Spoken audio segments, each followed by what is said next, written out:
here they are. It's something special for them. So it's going to be a very, very, very interesting game. But a final, George, as you should know, you all know that a final, you don't play it well. You want to win it. A final has to be won. That's the end of it. That's the outcome that's going to matter. Nobody's going to really pay attention about the content, how we're going to play. Are you going to be able to give everything you have? That's more mental than physical or tactical. And that's a very big question he has just posted out there. The Alassane Ouattara Stadium re-embraces its multi-million strong audiences worldwide.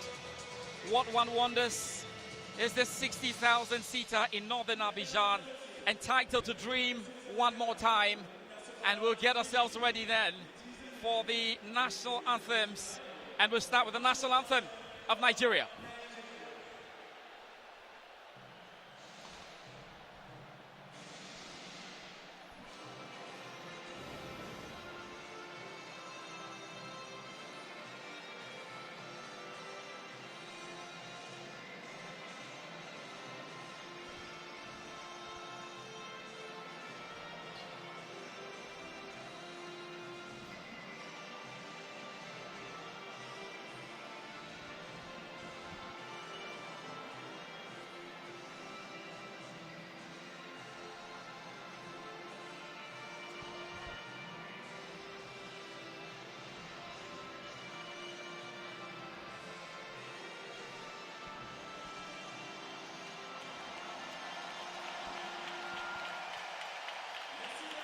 And now, the national anthem of Ivory Coast.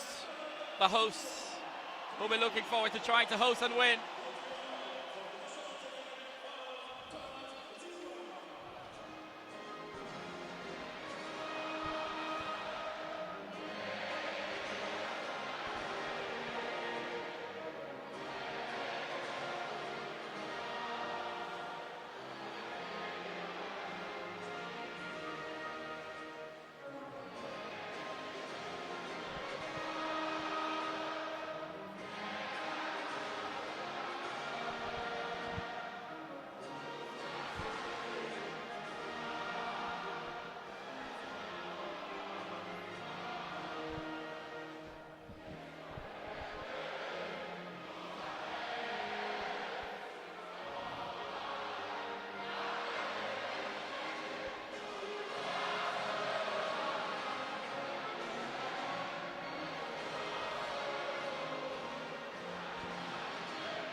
You haven't heard anything like this, but you will now.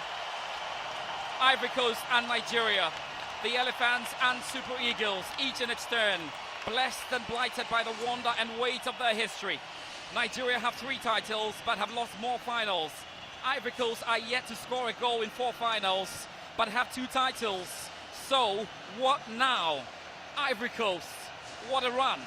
The Alassane Ouattara boys came within a hair's breadth of elimination at the group stage. They live to tell their story. How have fantasy and reality emerged to bring them back to life in this competition and on the grandest stage, and maybe the triumph they seek? Their dream factory is working up another treat surely. The frisky Super Eagles have not lost the game yet and continue to show their appetite and hunger to scavenge for the main meal, all the scraps the hosts will make available tonight. The pain of losing the AFCON final as a host may be enough motivation to inflict the same on poor Ivory Coast. Nigeria have made just the 2 changes to their lineup and definitely are looking forward to try and win this. Right in midfield, the same 3 who have been causing the trouble, Calvin Bassong, Frank Onyeka and Iwobi. There is Ajayi today, but Bright Samuel is replaced by Seydou. And of course, Ademola Lookman and Victor Simon are going to be joined today by Samuel Chukwueze. What an AFCON we've had. Will we see? I think we will see, but it will take some effort to match its record for goals, for fury, for heart-pounding drama, and scarcely digestible truth. The surprises have been stranger than fiction. To remain top draw is to finish top form. Ivory Coast and Nigeria brace for this one with high stakes and disputer status. The route to continental eminence is via AFCON excellence, and these two know what to do. Abidjan, Ivory Coast, the finest of African football to the world. The referee for today, Dahani Baida from Mauritania.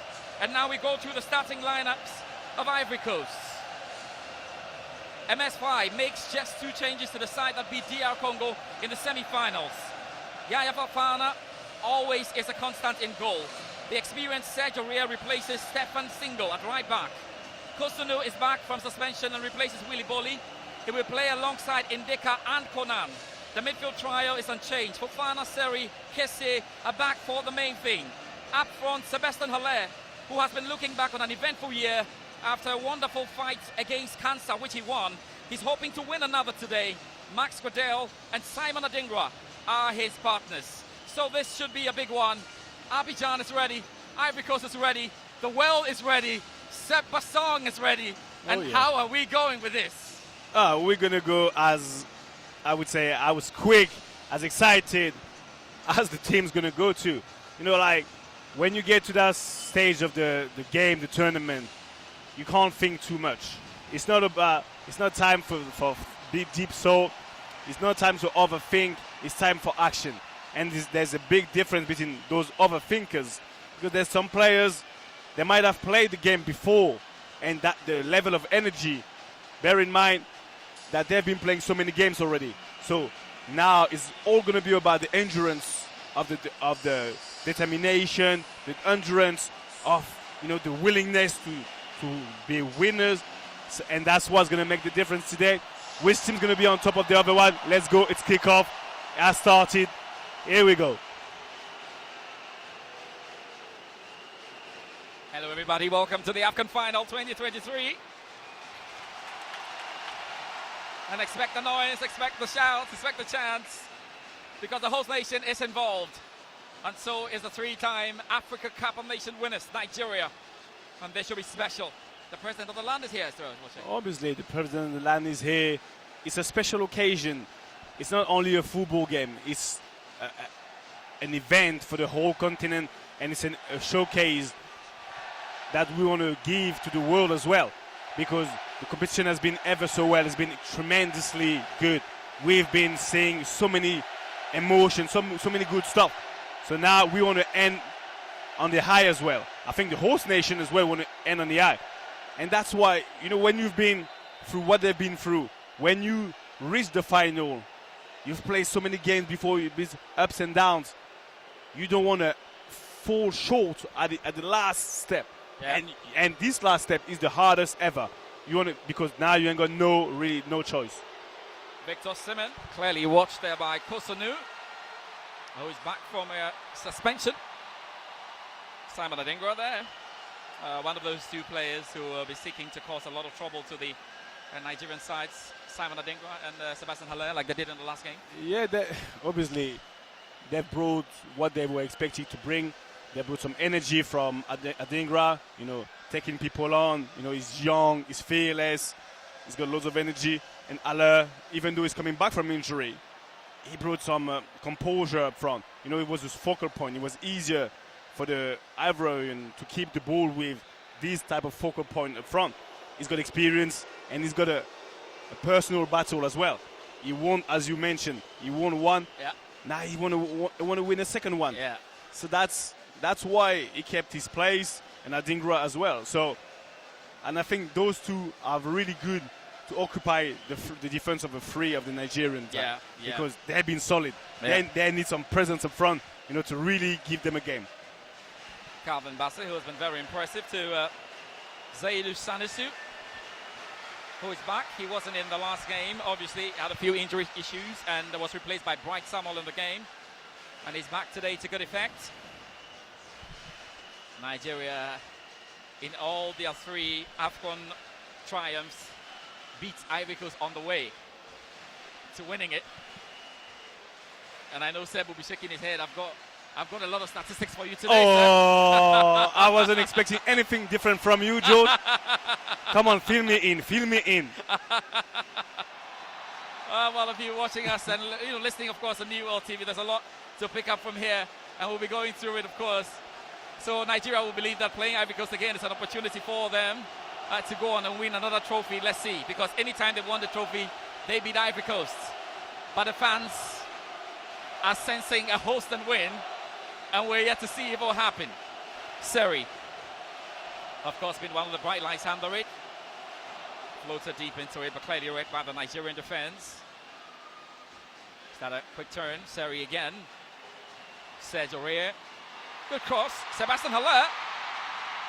And Mabali was able to come for it. Yeah, and that's why we were expecting. I was waiting to see how Ivory Coast were going to play the first couple of balls, and they've been pretty direct. They won a free kick, even if the free kick was on the halfway line. They brought so many people onto the box because they want to put pressure straight away. They know that they haven't been able to act and to act first into games. So that's why I think MS5 put a lot of emphasis on starting the game on the front foot, because they haven't been good enough in that aspect. So now look, they're on the first on the ball, they're tackling, they're pretty direct. Seko Fofana is trying to not go everywhere. He's that kind of steady, because it's been an issue for them because he was going all over the place. Now the fact that Haller is there, he doesn't have to do that much, so he can concentrate on his role. So yeah, Ivory Coast now got the ball because I think they're the better team between these two in terms of possession of the ball. They have the better quality, but on the opposite side, they go quick in transition. That's what they're waiting for with the pace of, Lookman, Chukwueze, and the harassment of Osimhen. So it's a two different opposite style. Let's see which one's going to take the best out of the other. They're looking to fight for another. Nigeria have not yet lost a game in this competition. They drew with Equatorial Guinea and won all games subsequently. They have hardly played outside Abidjan, just the one game in Boaké, and they have spent the rest of the time in Abidjan. Ivory Coast have been traveling around their own country. That was a big stamp out there for Calvin Bassong. Did he take that out? I think he did in the process. And Ivory Coast have won something right. There's a first corner kick, and the fans are already making this place a proper cauldron of noise. To be fair, even in the warm-up and before the player got on the pitch, the atmosphere was already electric. And that's the first time that I've seen obviously it's the final, the stadium getting filled up that quick, but you could feel it. And now there's a corner, there's pressure to be put on the Nigerian defense. Delivered by Gradel, nodded out by Alexi Wolby. Seko Fofana controls. Conan receives and tries to play the forward from Kessie. Adingra with that one. Sébastien Haller! And Ivory Coast came close that time. That's the duo. That's what we're looking for. Adingra getting the ball on the left-hand side. Not too many touches. Get it, shift it on his right, and put the ball, through ball, near post for Sébastien Haller that can attack the ball. Trosekong was marking, but Haller could have touched the ball and he would have been more dangerous. But that's the reason why you have those two in the starting lineup. Adingra can go both ways. He can take you on or easily whip a ball into the box. And Haller got to be present. That put a lot of doubt into the defense because he was almost getting there. Ivory Coast seem to be winning the midfield battle until they lost that, but have it back again from Frank Kessie. Seko Fofana. Fofana with it now. Fofana with that pass to Simon Adingra. Adingra skips past a man, tries a shot. Well, Ivory Coast are very much in it and are sensing blood already. Yeah, they're sensing blood. They've been on the front foot. They've been, I wouldn't say the better team, but the most attacking one. Seko Fofana, when he can get the better about his opponent, gets to the ball to Adingra on the left-hand side. Quick step over, couple of ricochet, then couldn't really get the outcome that he wanted. But that's positive. That's way better than every start of the game that I've seen from Ivory Coast. Hopefully for them, it's going to come off of something positive. But I like the shape. I like the aggression. I like the way they pass the ball. Adingra is into the game, so you got to use him. Adingra plays his football for Brighton, 22 years of age. scored the 2 goals for Ivory Coast. This is his 10th appearance. He'll be looking to make another impression if he can. Calvin Bassong for Nigeria. Which has been, for me, the best defender with Chancellor Bemba throughout the whole tournament. Calvin Bassong has been solid, defense of a free. He's really stepped up his level. So I think the Nigerian defense is their strength. We're not going to argue with Seb over defensive issues. He's the right man to tell us who has been doing well. On offensive now, however, Ivory Coast. Frank Kessie down the challenge. And they have another free kick. It's all been Ivory Coast. And they are loving the game already and are piling more pressure on Nigeria. Seb. Yeah, they're applying more pressure from Kessie, Seko Fofana. When they can project themselves forward, when they can run forward, they have that license with Jean-Michel Seri covering up, in front of the defense. That allow them to just go a little bit more to support the front three. And now that Kessie has done it very well. Calvin Bassong was challenging him. Kessie was strong, but the good thing about it is Ivory Coast know that they're good on set pieces. Yeah. They have stature, they have size. So do the Nigerian, but I think it's like for like. But they've been very successful on set pieces. And now we like what we're seeing. And even the stadium, usually the stadium starts slow, they get warm. But now they've been warmed up by the players. Right from the start. Right from the start. So now Gradel is going to have to take care of the ball, take care of the delivery. Because once again, and you're never going to hear me say that enough, there's one thing to win a free kick, but once the delivery is going to be taken by Adingra, but the delivery is crucial. You just have to find the good area. And the rest of the player, they know. If they trust you, if they trust your delivery, they're just going to come and bombard the box and just go and attack the ball. This is when the defense is going to have to run towards their goal, which is difficult. Ivory Coast with an opportunity. Delivered by Simon Adingra, nodded out by Calvin Bassong. Controlled on the hand. And Ademo Lukman looked suspicious. And referee Dahani agrees. For Mauritania handling today, was it intentional? Maybe it was. Ball's running away from him, he had to do something. No, that's just, he could have done better. I think he just misread the flight of the ball. It's out of the game. He has to get into his game. Nigeria hasn't been able to find his front free due to the pressure of the Ivorian. Another free kick, and this time it's Gradel standing over it. Delivers into the box. Nodded out again by Victor Osimhen. Nigeria will be looking to counter, but that ball returns. And Nigeria would definitely look for that. Another header coming in, wasn't too convincing. Victor Osimhen down. And Ademola Lookman getting onto it now. Lookman for Nigeria goes through the men, clearly dribbled and tackled by the Ivorians. The chance go wild. Down, and referee says it's going the way of Ivory Coast. Ivory Coast recovery from Kessie, Gradel was really good. Nigeria tried to hit them on counter-attack, which they do really well because they got pace up front. But the recovery, you can tell, the Ivorians are really switched on. Now they started the game on the front foot, and you can say that, especially by the recovery. As soon as they lost the ball, they all sprinting back because they knew that Nigeria is dangerous, going forward, quick attack. Ivory Coast, in all the 4 finals they played, could not score a goal in 90 minutes. It was goalless with Ghana in 1992 in Senegal. They won it on penalties. It was goalless with Egypt in 2006, or some penalties, but they lost. It was goalless with Ghana in 2015, but they won on penalties. It was goalless with Zambia in 2012, but they... Yeah, but listen, all your stats, they've all been thrown out of the window since the start of the competition. So hopefully Ivory Coast can score in 90 minutes. They're going to score. Let's see how he goes. Good cross. Almost there. And even that could have been an own goal. Could be. I know how. Yeah, that's a great cross from Gradel. He's using Sébastien Allaire presence into the box, whip the ball into the right area. Allaire is occupying 2 defenders. And then Aina come in the right back position, covering up IG. But he should have done better. But that's a corner. But that's a great ball from Gradel.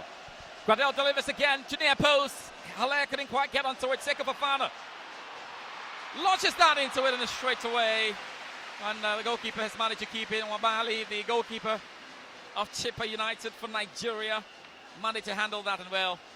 Fofana tried a bit of a shot there, and then of course he just went out there. I think he had a bit of touch on Chusikong, but they'll be happy with what they've seen so far. Nigeria have lost more finals than one. They've lost 4 finals and have won 3 of them. In 1980, when they hosted a competition at home.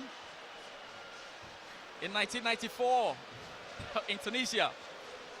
And in 2013, aside that, they lost 3 finals to Cameroon and lost the final to Algeria in 1990 as well. So why is that supposed to tell you that Nigeria getting to the final has been something that they've been used to? Very used but to.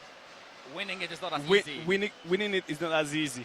Winning a final takes way more skills and resources than just getting to the final. Yeah. You might be able to go through all the games, but sometimes what it takes to win a game, it takes a bit of a lot of experience, a lot of game management, time management, and emotional management and handling emotion well, because it's one game. You're thinking about everything and everybody.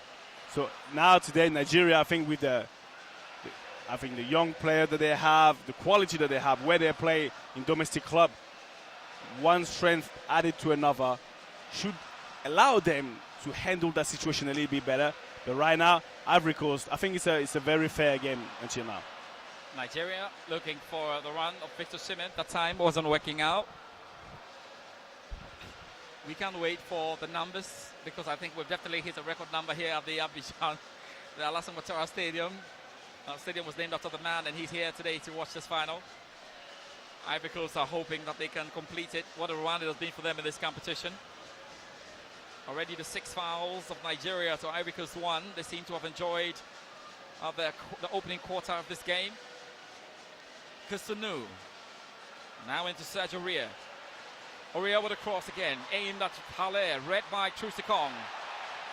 Handled by Onyeka, but back again to Ivory Coast, who seem to be steering this final like they're playing at home. Seri. That's into Frankesi. Kusunu with it now for Ivory Coast. It was amazing to see how the last game went. That was a straight ball from Alexi Wolby to Victor Osimhen. Osimhen not really happy with that. No, not really happy, because the execution of the Wolby wasn't good enough. But you can clearly see how both teams are set.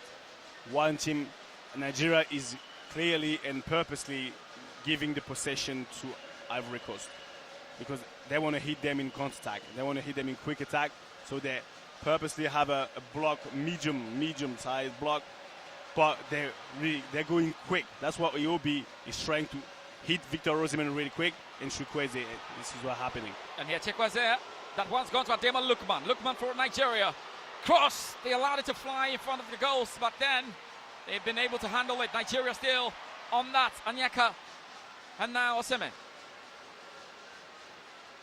Victor to Ola Aina. Back to Victor Osimhen, the African Player of the Year. Chukwueze with a turn, deep into. Ivory Coast could control. Nigeria enjoying a bit of a spell now. Calvin Bassey. Zaidi Saniju. Ademola Lukman. He scored 3 goals already in the competition, and they'll be looking for more. I see a mini fight there between Ademola and Sergio Ria. Is going to be interesting, but that was a good ball across the face of goal, but there was no Nigerian to quite connect. No, because Big Victor Osimhen was quite far, because he was trying to get the ball back on the right-hand side, and he didn't have time to get himself back into the box. But you can tell now Nigeria has been able to sustain the pressure of Ivory Coast for the first 15 minutes. So they're going to be able to now start come out a little bit. And you see perfectly the game plan of Pesero. Do not rush. Let them start to come out a little bit after 15 minutes. That's what I was talking about, game management. When you do have to just look what's happening, and because defensively they've been so good. So they have some certainty. They know they can take the pressure, and the other team might even get a little bit frustrated by trying, and it takes a lot of energy. So that's two different style and two different approach. Was across looking for the run, didn't quite get into that. Alexi Wolby came down the challenge. Is that Ademola Lookman actually? Yeah. Ademola Lookman. And so they're going to have it from here. A little challenge there from Max Gradel. 36 years of age, today playing his 112th game for Ivory Coast. He scored 17 goals and is hoping that he could run it all. Nigeria started off the competition by drawing Equatorial Guinea. Went on to beat Ivory Coast in the first game when these two sides met here. And then beat Guinea-Bissau by 1-0 to make it through to the next stage of the competition. Then they eliminated Cameroon. After doing so, they had a bit to play then with Angola, and they beat Angola in the quarterfinal. And then there was a rather interesting game against South Africa. They won on penalties and made it to the final. Ivory Coast themselves were in an interesting run. Won that first game against Guinea-Bissau by 2-0. That could have been very, very dangerous. Straight in the path there of Max Gradel. What was he thinking? Zaidu, that's the kind of situation when you don't see where your opponent is, so you're kind of guessing. And he should be talked to. Somebody should tell him forward, because the other player should see Max Gradel sniffing around. But Zaidu can't see him. So what in that kind of situation, you play the ball forward where the ball comes from. Now you put pressure onto your team out of a lack of communication, clearly. Simon Adingra over it for Ivory Coast. Delivers. Nodded down. Bicycle kick. Side nets. Gradel coming close, but not yet. No, not yet, but great ball into the box, great corner, outswing corner. Indika, which was on the end of it, and Gradel, as the experienced player as he is, always sniffing around the box and tried a bicycle kick, but didn't really come off. But he was at the right place at the right time, and that's the kind of sign that you want to have, because you're feeling that the game is getting closer for you. You're having a momentum, so you want to make the most of it. What kind of final are we set out for so far? Two closely matched sides here at the Alassane Ouattara Stadium. Ivory Coast, Halle with it now. Seko Fofana, Seri with that back to Conan, and then of course it's back to Seko Fofana. Lost concentration in the process, recovers, didn't complicate. Chustikong. It will be red. Max Gradel on the offensive. Gradel keeps it, sends across. Another one that Halle could quite get to. Ola Aina is happy to see it roll out. Yeah, I like what I see about Ivory Coast, because they've been really listening and following the plan diligently. Gradel is not taking too much time on the ball. As soon as he sees players into the box, he's trying to get across. Before he gets close by his opponent, he's trying to find Halle, because the longer it takes, the easiest it is for the Nigerian defense to get back into place. So as soon as they win the ball as high as possible, they know that Halle is going to be there. They're going to deliver the ball there, because it's going to be a 1-against-1 or 1-against-2. And with his size and stature and the fact that he's good in the air, they can really take advantage. So Gradel is doing that well, Adingra as well. But at the moment, he hasn't really given anything. Gradel plays his football for Gaziantep in Turkey. Tried to do a bit and was taken away from him in the process. Did he win it? Lookman. But Seri was there, really close. That's what he's here for, closing the gaps. When Seko Fofana or Kessie is leaving the midfield free, he's here to compensate. That's what he can read the game. And his position is crucial, because he has to break the attacks. Lookman was about to get off. He's there, really tight to him, putting pressure. And now that gives a free kick, but that gives time for Ivory Coast to come back and set themselves up to defend that free kick.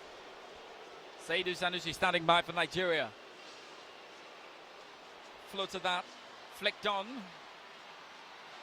And then in the end, it's allowed to roll out. Thought he was just trying to keep it on. Calvin Bassong. And an Ivorian is down. We'll want to have a quick look at that as well. Trusikong has scored 4 from his 5 shots on target, converted 2 penalties at this tournament. And he's definitely then going along with the likes of Samuel Ojibodi in 1976, JJ Okocha in 2004, and Victor Moses in 2013. And these are excluding penalty shootouts. Yeah, as a defender, as a captain, what I like about him, he takes his responsibilities, and you could have thought that penalties would have been taken by Victor Osimhen. Yeah. Because he's the superstar, he's the striker, but I think that takes pressure off him and that allow him to work, because most of the time he's the one winning the penalty, earning the penalties. MFI handle the ball, and then the fans are happy about it. Well, it was pretty stylistic. Nice. Like a goalkeeper. Great catch. anything to excite the crowd, man. Yeah, anything to excite the crowd, anything to cheer them up, because the crowd once again is going to play a big part. If Nigeria can shut the crowd down, that's easier for them. Because when the crowd's going to start going crazy, that's when the pressure is going to be massive. But if Nigeria can sustain the pressure and not allowing a momentum, Ivory Coast to have a momentum, the crowd's going to stay fairly quiet. If the crowd stays fairly quiet, you don't crumble under no pressure. Yeah. So that's also an element. That's what they did. That they didn't want to give this crowd an opportunity to just get inflamed, and that's what now. That's what the two levels are kind of even. And of course, we're just on the half-hour mark here in this game. In the first half, and still no goals. That flick and header went out. 2 Nigeria players down. Victor Osimhen and Indika. Calm heads at this point. Yeah, pressure, because I think Indika fell into it because he went for a challenge with Osimhen, and Osimhen stayed down. And Indika just straight away went with his finger into his face. But Osimhen shouldn't have reacted. Indika is trying to put some pressure, to apply some physicality, to tell him that you're here for a game. I'm not going to give you nothing. So that's why you can see the tension. Yeah. This is a final. Indika, as young as he is, he won't impose himself, because people have been talking to him a lot about Victor Osimhen. But in that challenge, which was a normal challenge, look, just get in there, boom, and Osimhen is moaning about, and Indika shouldn't have reacted like that. Even if Osimhen is moaning, he's complaining, Indika should keep his calm. He's having the best of Osimhen on a ball. He won the header. Now he might even trigger something. He's a young player. Stay in the game. Keep your head in the game. Do not fall for that kind of extra situation, because it takes so much energy for you to stay focused. Because as a defender, you might win 8 duels out of 10. You only take once. If you're not at the right place at the right time and you're not having it, your team is conceding. Ademola Lookman with a delivery for Nigeria, nodded out again by the Ivorian defense. Kessie struggled to come out. Osimhen was behind, and the referee is not happy about it this time. And Osimhen is not happy either. But the referee rules, and it stays the same. And Joseph Pesero is not happy as well. No, he's not happy as well, and you can feel the tension, because Osimhen is a very active player. He's going to fight for every ball. So now that he's been mourning about some sort of situation, now the referee might have him. There's going to be a warning straight away. Straight away. It's going to be a yellow card for Joseph Pesero, because he's been way too excited on the touchline. You cannot go to the fourth referee like that onto his face and yell at the referee like face to face like that. I know there's a lot of tension, but you have to watch it when there's tension. You have to keep your calm. And when you have your manager on the touchline, which is that tense, that tension can be passed, transferred to the players onto the pitch. So that's why one unit or the other has to calm down, because with tension you can't really produce anything. Pesero, not a lot of trust in him when he came for this competition. Jose Victor Pesero. but has made it to the final of the Africa Cup of Nations. He's under pressure. He's under massive pressure, whether it's through, I've heard, I've talked with them. We had a late discussion with the Nigerian, whether it's through his contract, renewal of contract, because he's been there for a while. And he was struggling to get Nigeria through for this AFCON. So now he's having a momentum, so he just don't want to blow it. He wants to win the cup. To win the cup means a lot of work to be done, and they are all very much aware. So much work, so much work. We'll try to get it up and running. Well, it's been an interesting opening minutes of this final. Bassong has had a lot to talk about, and it's good. Just today, but we're still missing out the goals, and we're just on the half-hour mark. Yeah, half-hour mark. That was expected. You could see, and you need to have that some sort of tension. It's a final. You got to go all in. Not straight away, but it's a final. You got to give your all, and you don't want an external factor that comes and play a big role. I would like them to keep their control, to keep really their strength, because they shouldn't be disturbed by somebody else. And the hardest thing is that keep your calm. You know what you got to do. You know your system. Just apply, listen, and apply. Simon Adingra with a run. Mwabali was there, lost the ball in the process, picks it up again. And there'll be no problems at all. Not sure. Did anything go wrong? No, but you see, that's the kind of situation where everyone is trying to pick up on a younger one. Adingra tried to get off the way. The goalkeeper just went onto him, but he didn't even touch him. And then the goalkeeper is trying to have a go at him. But this is a psychological battle. Yeah. I'm trying to get into your head. Yeah. This is a mental battle. Yeah. Because he's thinking he's young, he might be impressed. So let's try by any means necessary, by any way, shape or form. To slow him down. To slow him down and to get into him, because now it's a final. It's about details. Yeah. There's nothing to do with, he's a good, they're all good players. But how are they going to handle that situation mentally, emotionally? And that's what the goalkeeper is trying to get at Adingra. And you could see Seko Fofana coming straight away to rescue him. Yeah. He's a youngster. Yeah. Don't touch him. Yeah. Do not touch him. If you want to talk to somebody that's your age. Your age, yeah. Do not try to get onto the younger one just to get him out of the game. Because that's how you get somebody out of the game. Get at him, trash talk, stuff like that. Intimidation.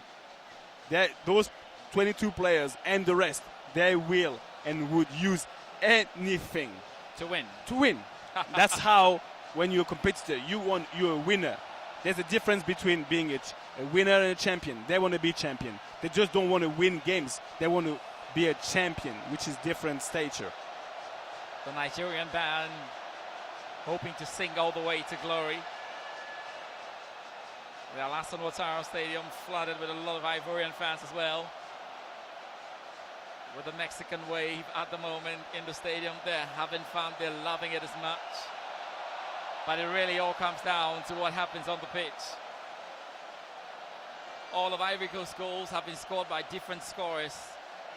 Seko Fofana, Krasso, Van Kessié, Adingra, Umar Diakite, and Sébastien Haller. Cooling break over. And they're marching back to the game.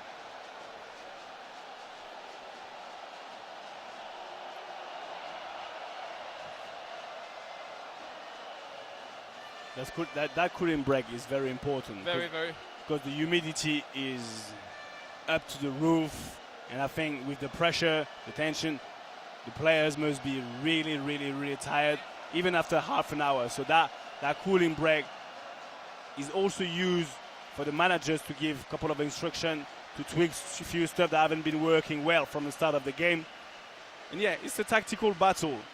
How can you move? Yeah.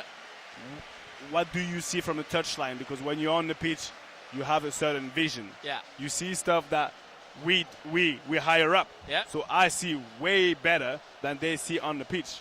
So that's why sometimes I can tell you, now they should have done this, but on the pitch your vision is different. Yeah. And the cooling break is good for the manager to make some changes and a few quick. Oh! Simon Adingra. Adingra for Ivory Coast hits the shot. And a very good save by Nwabali. They're getting close. And that was a very, very good pass to Simon Adingra. Great pass, but no, I mean, they won the ball back. They've made the most of a bad ball from Bassong, who's trying a through ball, and the Ivorians were so present, and then they play quick.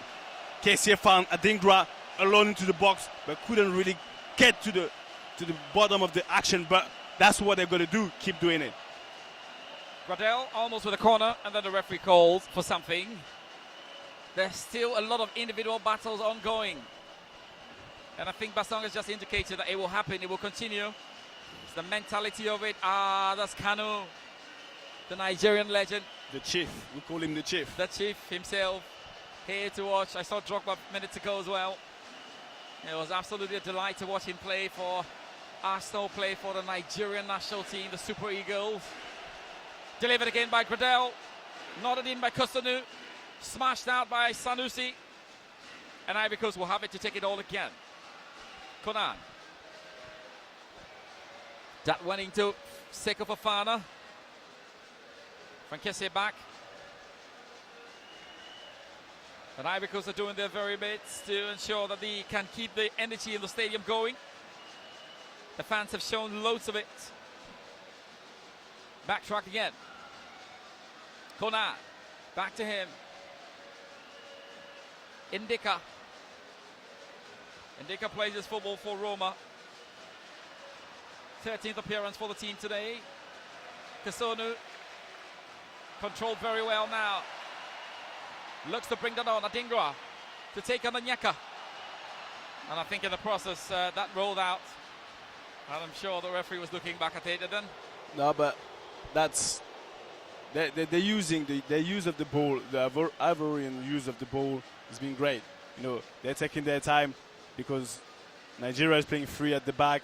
They're moving the ball from left to right. They're using the pace. The people on the side, which is Adingra and Gradel, are using the width of the pitch really well to keep busy Bassong and Ajayi. But the end product hasn't been good enough. But I think in the build-up, they've been doing well. But Nigeria, on the flip side, Nigeria is going to be more careful in the position of the ball. They're losing the ball way too quick, just like now. Ajayi looking for a long ball, and you see Victor Osimhen is asking his whole team to get up the pitch because he needs more support. You see that he doesn't have so much favor, so much chance with the ball. They need to play a little bit higher the pitch, but the main thing is to take care of the ball weight better than that. And the last action, Bassong just put himself in jeopardy, his team in jeopardy by just launching the ball like that for no reason. That's a good pass. They latch onto it, space to shoot.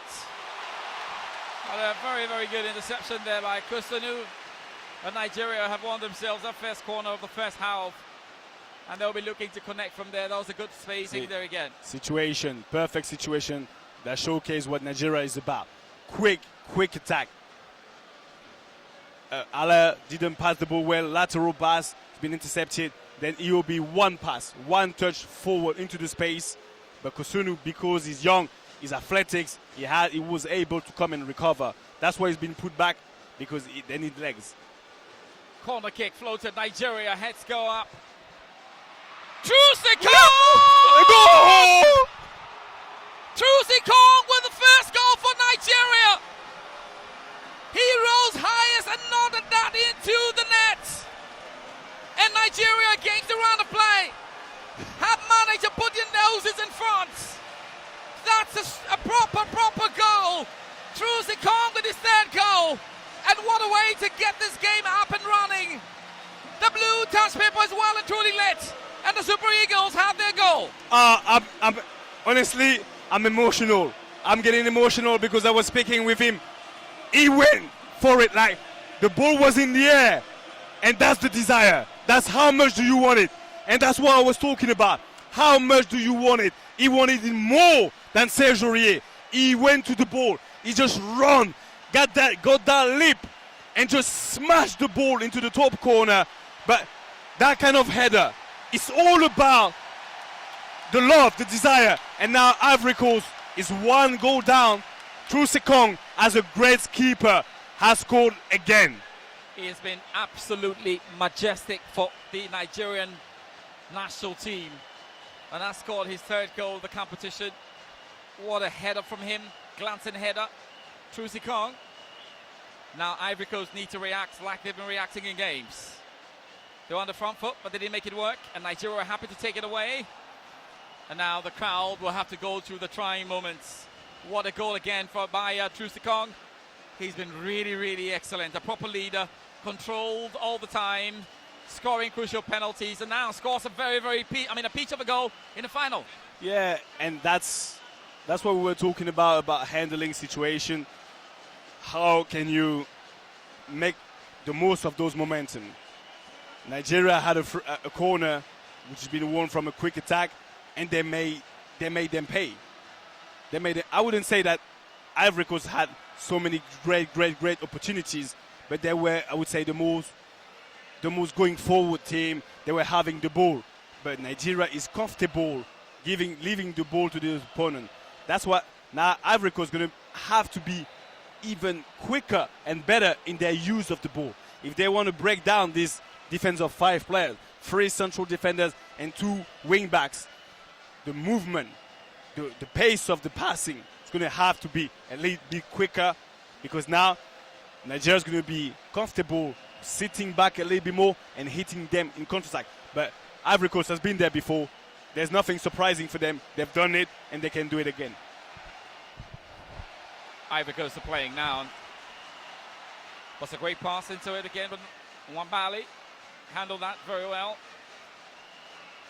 Nigeria doing what was necessary, putting the ball on the back of the net. And Trusekong with a mighty one. The president of the land, will not be too excited at the minute. But Ivory Coast have shown that they can do it. They've gone through all kinds of emotions in this competition. And now they are required to score a goal if they want to make this final even more competitive. Yeah, it's another scenario, and I think MS Faye has been through it. He knows, he's a good upcoming manager. He's been a player. He's been into situation, especially with this team when they were down. So he knows what they have to do. They know that there's still a long time to play. There's no reason to panic. They're gonna keep doing what they were doing, and a tiny bit quicker, and make sure that they don't get caught in counter-attack, because that's what Nigeria is waiting for.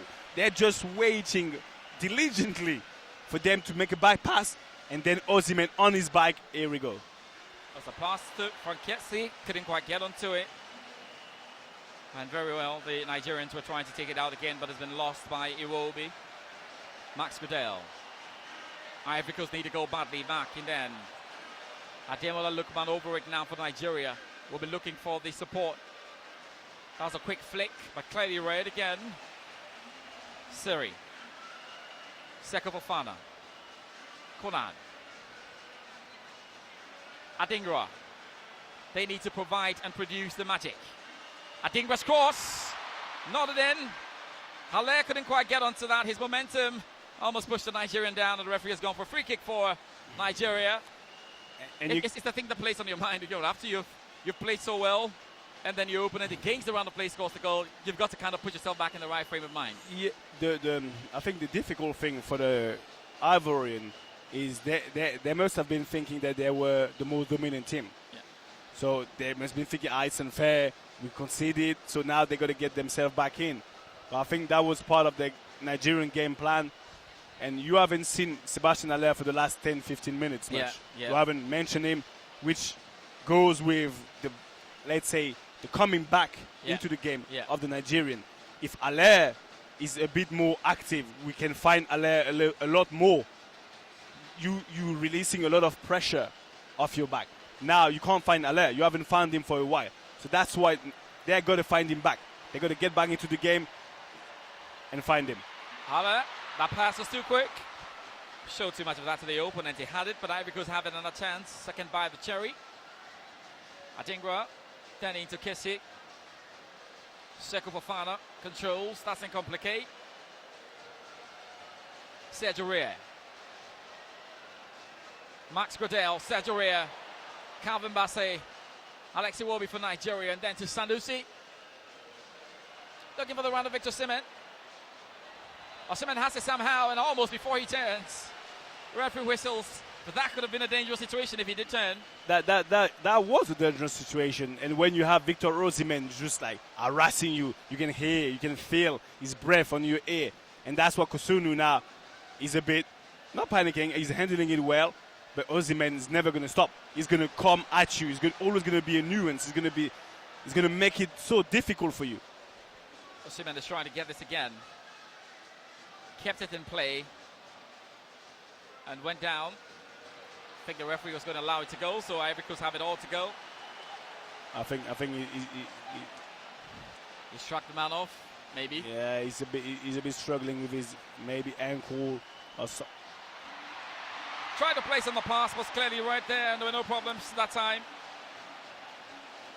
Yeah, Osimhen is limping off a little bit, but he's so active. He's fighting for every single ball. I mean, don't get worried. Even if he's limping off, he'll still come back and play. We have seen him limp a number of times. Yeah, and he's come back to play. He will come back to play, and I think he needs a little bit of rest at the moment because he was just off the pitch. You see how experienced he is. He was off the pitch, humped on the pitch, back on, to go down on the pitch. So he can slow it down. So he can slow it down, and the game has to stop. And that's, you see, when you talk about experience, when you talk about game management, you 1-0 up. Now, just break things down a little bit. Break it down. You really want to go into the first half break with a 1-0, and that's it. 1-0. If Ivory Coast was looking to get something, no, he's going to change. Yeah.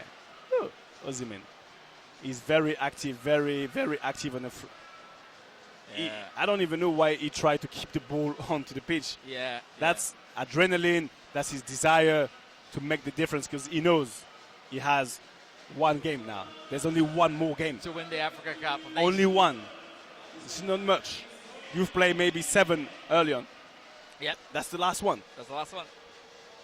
And to be fair, he'll be hoping that he can make it. I'll have to go back and check how many African players of the year won it in that year. I think that will be an interesting statistic if you win the African Player of the Year and you win the AFCON that year. Okay. Sounds a bit, Surely Samuel Eto'o has done it. Yeah, I think Samuel Eto'o should. Yeah, he should. It's just a bit tricky with the way at the top. Yeah, I think Samuel Eto'o should be, maybe. Samuel Eto'o, maybe Yaya Toure. Okay, well, we'll see. Yeah, we'll see. I've got to dig. I'll bring you the results in the morning. Oh, yeah, thank you very much. I wasn't expecting anything less.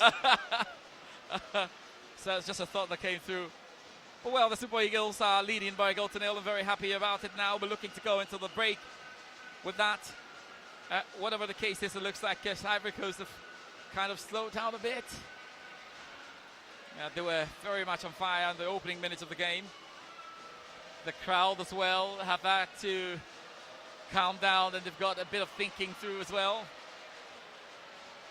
Nigeria haven't lost so far in this competition and are keeping their record intact. They've gone up again with a goal in the first half. How long will that be though?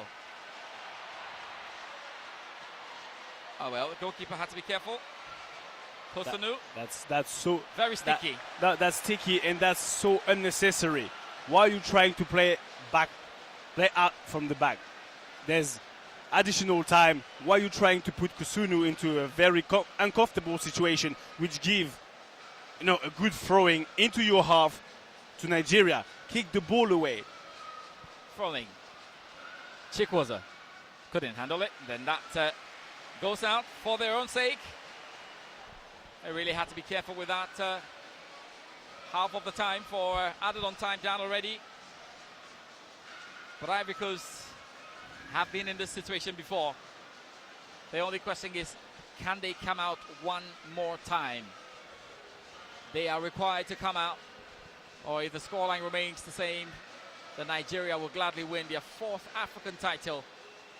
But there is a long way to go on this. Simon Adingra. Adingra with that to Frankesi. Haller. That's a big castle. Nigeria taking over from them. Iwobi now. Ademola. Being marshaled. Haller got it. But it's back to Sanusi. Iwobi for Nigeria. He's looking for the run. Kusanu under pressure by Victor Osimhen. Finds his goalkeeper with ease. Referee Dahani from Mauritania will want to have a good look there at Sanusi. I think he came down a little bit of a challenge there. Unless it's not one of those little tricks to slow things down. And no, I don't think so. He was looking to get an overload. And he just went into the man. Yeah, Franck Kessié didn't. Oh yeah. He was almost intentional. Yeah, intentionally, just barged onto him with elbow high up. So he couldn't really get the overlap. That's why he's on the floor. It wasn't one of them.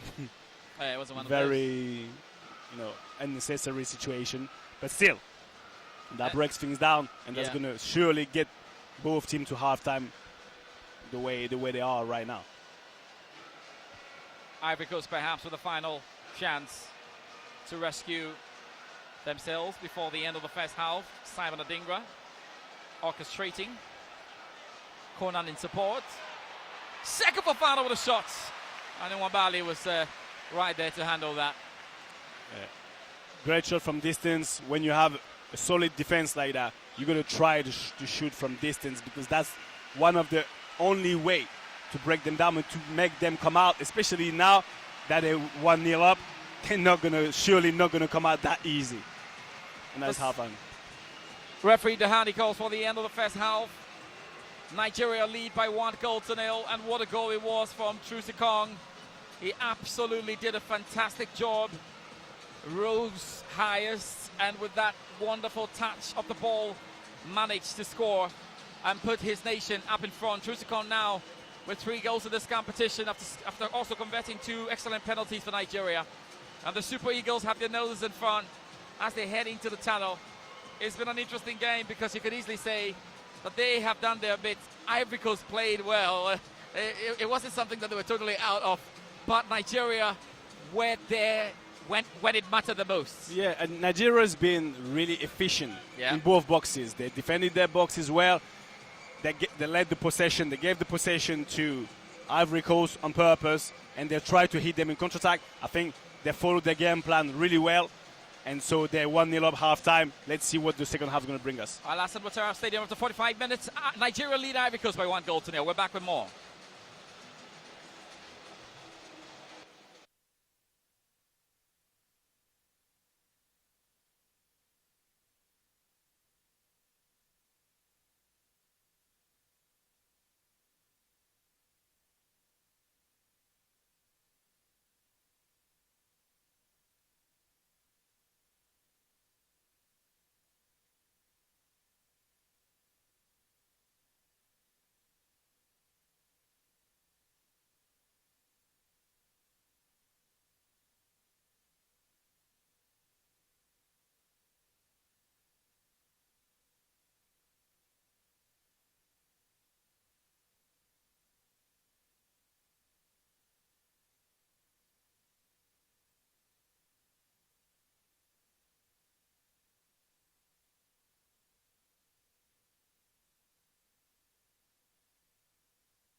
Thank you very much for staying with us on NewWorld TV. We're looking forward to the big second half between Ivory Coast and Nigeria. Wonderful header from Trusikong to ensure that Nigeria put their noses in front in those 45 minutes. And just there, how good was that header? Honestly, that header for me is the definition of commitment, rage, desire. You know, you could see because the ball was coming up in the air. So it's a real pure challenge. Obviously, Trusikong is coming onto the ball, and Serge Aurier is going to have to backtrack a little bit. So Ekong has an advantage, but still, he's going to go and get up. And the header for me was just, definition of the player he is, the commitment he has, and he's the captain, and he's the one who put them in front. Just wondering how much of that is going to affect the Ivorian side. Because, to be fair, start of the game, they really had their noses in front, had their tails up, they were playing, they had even more chances before Nigeria struck. What will be the psyche? What's the mentality at the moment? I don't think that is going to knock them down too much because they've been there before and they're playing a final. They ain't got time to dwell too much onto what happened. It's a situation that can happen. Sometimes you can concede, you can score a goal. When you do concede, it doesn't mean that, the game is over. So now, are they going to have the resources to just turn things around once again? That's the only question mark I have, once again, because it takes a lot of energy. But because it's a final, they're at home, they're hosting the competition. I think with the bench, the depth of the squad that they have on the bench, they'll have, if it doesn't work out in the next 10 minutes, I think MSF is going to make some change and bring up some energy onto the pitch. And you were talking about, you noted that Sébastien Haller, after the Nigerian goal, was not that involved in the game. Is that because the Nigerian defenders have stepped up, or is it because Ivorians are thinking too much at the moment? I don't think they've been thinking too much. They've been given the ball. So when you have the ball, it takes a lot of energy to move the ball, to make some runs. So Nigeria has been sitting a little bit back, waiting for their mistakes. So Haller was found in a couple of situations. But once they get tired a little bit, so Haller was nowhere to be found. So that's when you see that Nigeria was coming out a little bit more. It was, I think, a good link with Haller not being able to be touched. So if Ivory Coast can take care of the ball a little bit better, quicker, and hit Sébastien Haller like they did, with crosses, loads of crosses from the right-hand side mainly, onto the ball from Gradel, Aurier, early doors. That's when they can. That's how and when they're going to be able to turn things around and to get this momentum back, because they need the momentum. They need a situation, a bit of a flair, something of a sparkle to get them going again. And of course, Ivory Coast have been able to come back when they have gone down. But the huge question is, can they do it again? Just to remind you again that you're NewWorld TV. We are broadcasting in 6 other African languages. We've got the best of legends, as you know, and we are encouraging you to tell your friends to join, to also watch NewWorld TV as we bring you the final part of the Africa Cup of Nations. The second half to come very shortly. Despite all we've said about Ivory Coast and the fact that they will want to come and get the goal, they have to be careful of Nigeria, who can find a second goal with those counter-attacks. And I think now the way the game is going, it plays into Nigeria's hand. Nigeria's been really solid defensively. They've been doing that, I mean, for the whole course of the tournament. Scoring a goal, not conceding much. So they know about that situation. So now Ivory Coast is going to have to, I would say, cranking up a level in terms of trying, daring, because you don't want to leave that game with regrets. I think Nigeria, you don't have to see Nigeria making the game. Nigeria is just going to have to sit a little bit and wait for the mistake, wait for them to commit. And with the pace that they have and the changes that they can also make, they can keep that pressure, that threat. And that's why I think Ivory Coast is going to be careful about is the constant threat going forward. You've seen that many times. He will be getting the ball back, halfway line, finding Osimhen, finding Sikweze or Lukman in the space because they got pace. And they know their game plan really, really well. So that's... I'll be interested to see what MS5 is going to be doing in the next 15 minutes. According to what he's been doing from the start of his competition, he's been making changes early doors. When he sees that somebody doesn't have the outcome, the result that the team require, he changes. And I think if Mas Gradel doesn't really give satisfaction enough in the next couple of minutes, it'll be changed. It'll be changed. Somebody in the midfield as well. Sangare might be coming in. Yeah, they'll have to change something, even to go free at the back. God knows, but something's going to have to be done, because the more the time is going on, the more he plays into Nigeria's hand. And they like that. I think they really like that. They're confident. You can tell by their body language. Yeah. See, they're kind of strong. Haller looks a little bit, not lost, but he knows that he's going to have a lot to do. A lot to do to turn things around. But that's why we love football. Because Ivory Coast, regardless of what we've seen, you can't bury them. No. You cannot write them off. Yeah, you can't write They're them off. here. Yeah. They've done it before, Yeah. and they'll be willing to do it again. Here we go. Ivory Coast to do it again. Or Nigeria to maintain and keep their cool. 45 minutes, unless we are pushed into extra time, to determine who wins the 2023 Africa Cup Nations. Thank you very much for coming along. Your last on Ouattara Stadium, as it is, to the multi-million audience reuniting for the special spectacle. Nigeria have had this say already in the first 45 minutes, and will be looking to continue some more. Kuna, Adingra, Surrey, controlled by Sergio Reyes, down into the box. Ivory Coast pretty much starting from where they left off. Kosunu, Adingra, back to Adingra.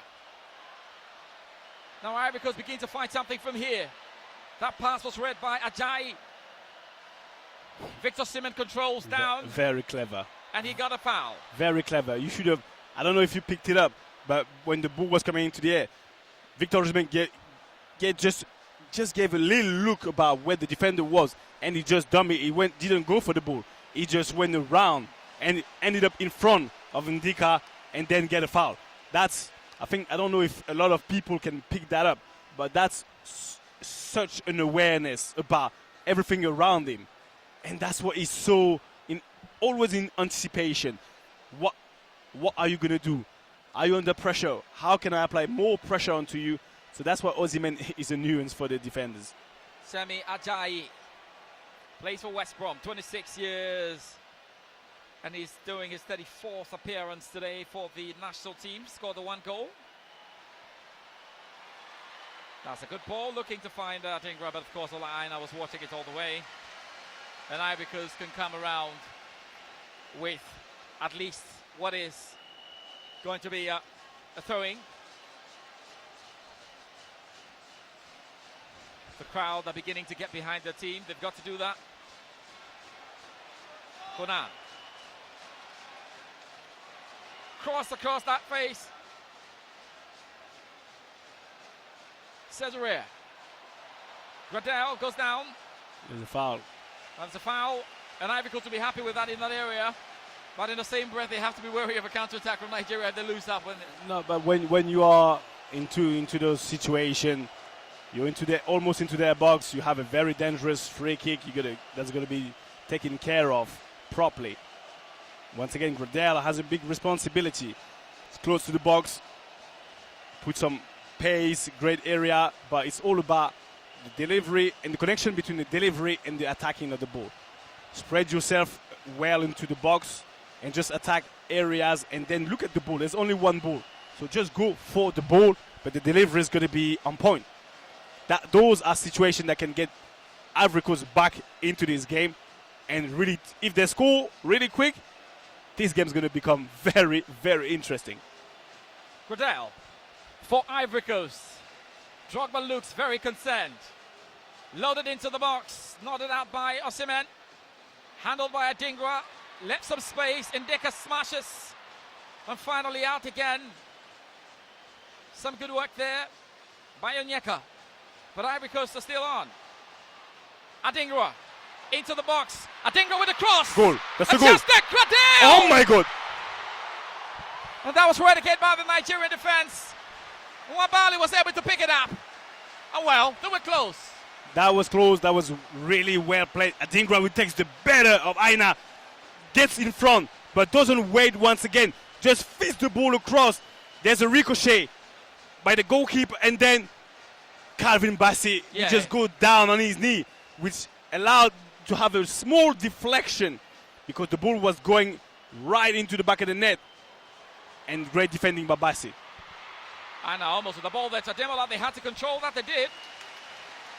But without Bassey, to be fair, that would have been a goal. Yeah, that would have been a goal. And Nwabali was celebrating that defense as a goal because he knew how much he meant. And Bassey was there at the right time, not committing himself, but just going down enough to get a deflection. Sometimes you don't have to tackle, you just have to put your leg. And yeah, then Nwabali was able to pick the ball up, and they all celebrated all together.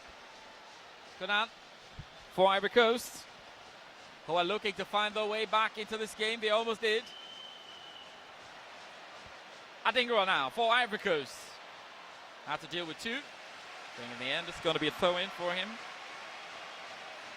And Adingra will be more than happy to pick it up on.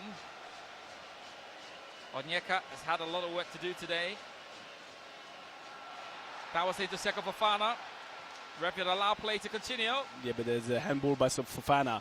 But even on those throwing, I think Nigeria, Onyeka should stand in front of Fofana, not allowing the thrower to get to Fofana that easy, because that gives a duel, a challenge from Fofana to Fofana and Ajayi. But if you just put a player in front, you cannot reach Fofana that easy. And those situations are, I would say, easy situation to sort out. Yeah. Just all a midfielder just stand in front of him. Fofana is a big lad. He's big, he's strong. You don't want to give him the opportunity to roll the defender. So just put somebody in front and handle throwing better. Sorry.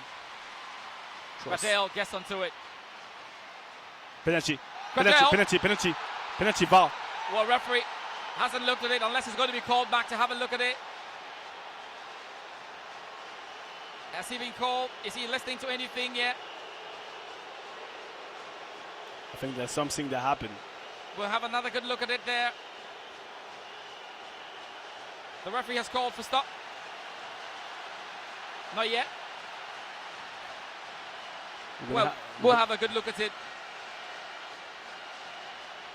At least he called for the stop there for somebody to comment. Of course, it's also a way to force the VAR to have a look at if there's something in there. Yeah, the players now know what to do to just force the VAR to have a second look.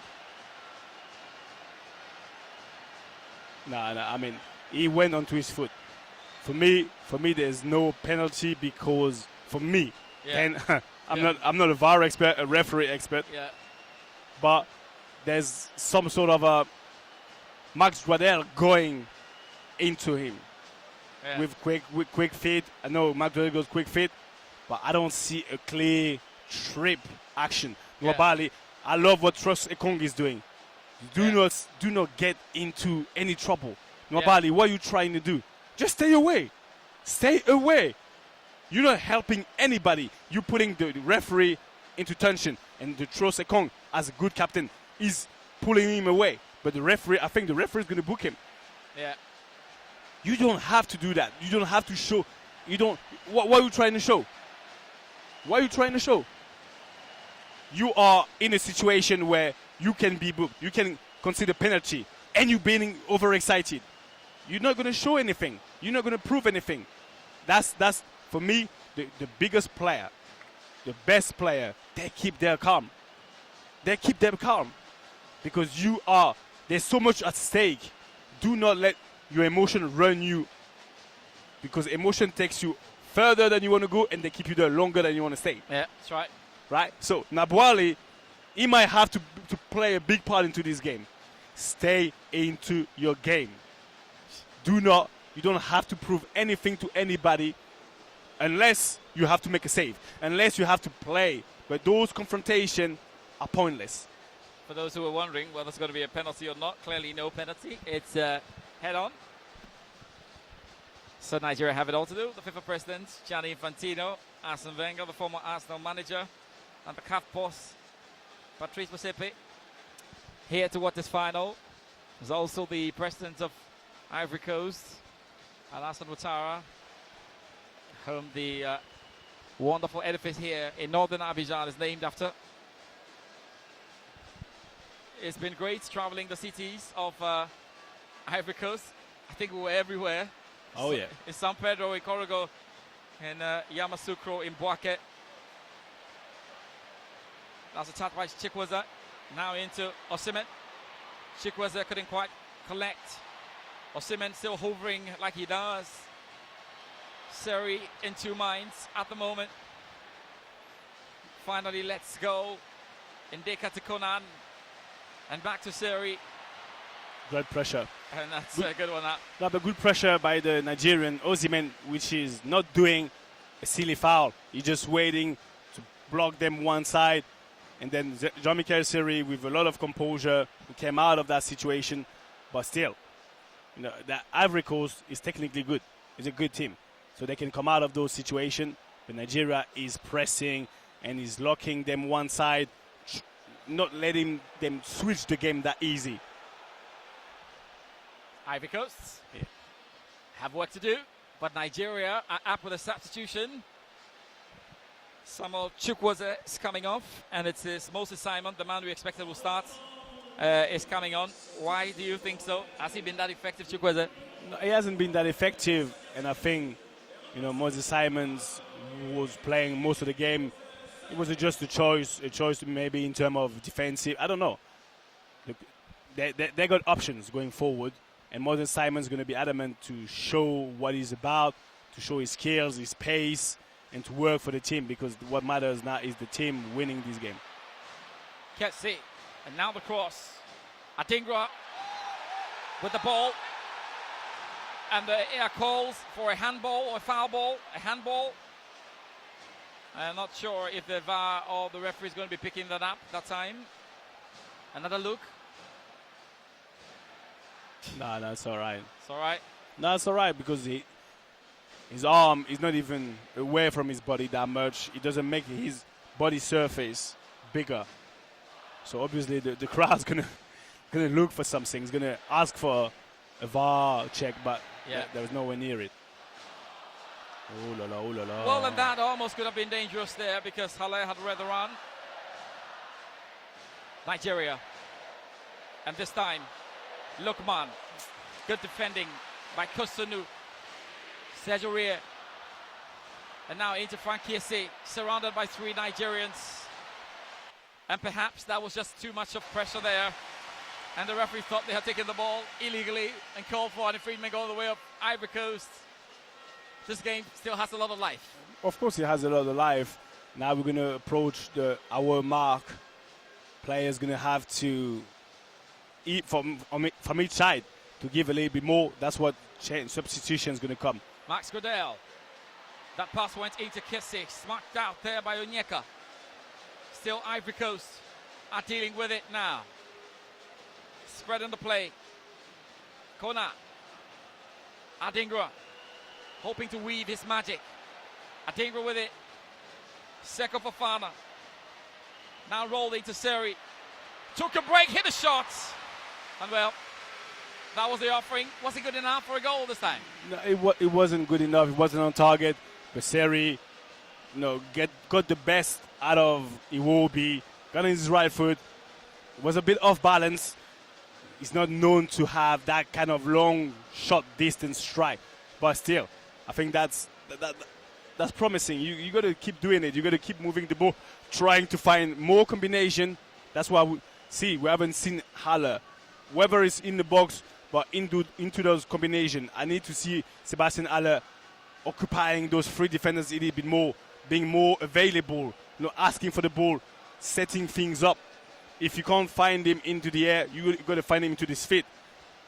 Setting things up, getting some runners, because he has Adingra. Adingra has been good with the ball onto his feet, but I would need to see Adingra and Gradel a little bit more into the space, taking the space.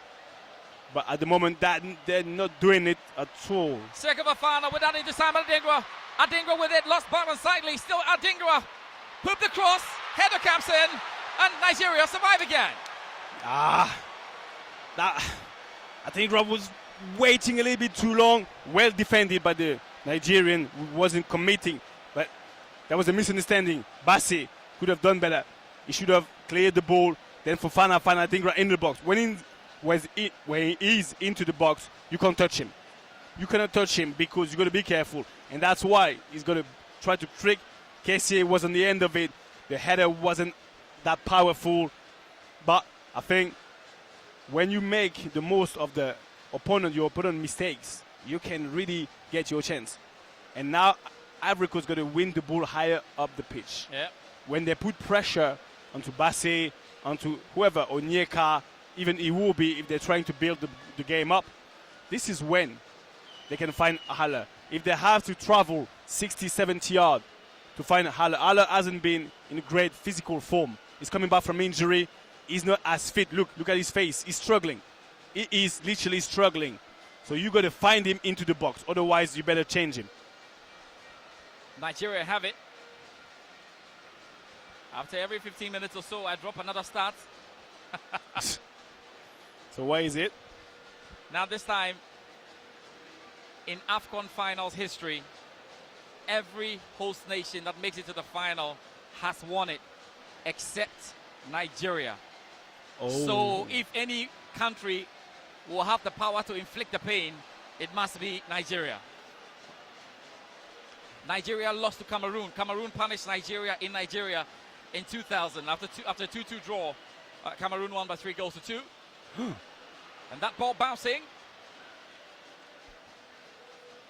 And here's come on to good effect. Moses Simon. And he's rolled it out. So that's Nigeria's record. The only host nation to have lost the final. Will Ivory Coast be the second? At the hands of Nigeria, who suffered that in 2000. Kosunu with a wonderful shot! Great strike from Kosunu from distance. When you're confident and you know you're not having so much joy trying to make some combination, the shot from distance is an option. And that's giving a lot of energy to the stadium. That wakes them up. Kosunu, great shot. Now corner. Corner kick floated. Another header! And that's the goal! Kessié once again. What a wonderful header. Beautiful corner kick. And right there at the right time. Mane to put that in the net. Ivory Coast have struck again. Ivory Coast have found the way back. Never dare the Elephants. And here in their final have found the way. 1-1. Wow. They've done it again. We told you. It's about making the most of those situations. If you can come back into your game, you never dead and buried. Ivory Coast, Elephant. They've done it again and again. So now, from a long strike from Kessié, now get the best on his opponent. Back post, corner, come strike the ball with his head. Strong header with desire, and now the Nigerian hasn't been close enough in the marking, which puts them level now. It's game on. Here we go again. Game now on. The stadium is on fire. Game on.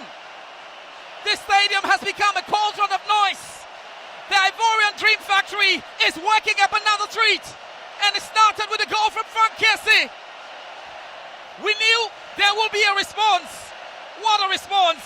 And the 2 goals have all come from the head. Yeah, the 2 goals have been headers. They've been headers with desire, looking to get the best out of your opponent. And that's why Kessié has been doing. That's his 3rd goal. He's always been there when people needed him to be.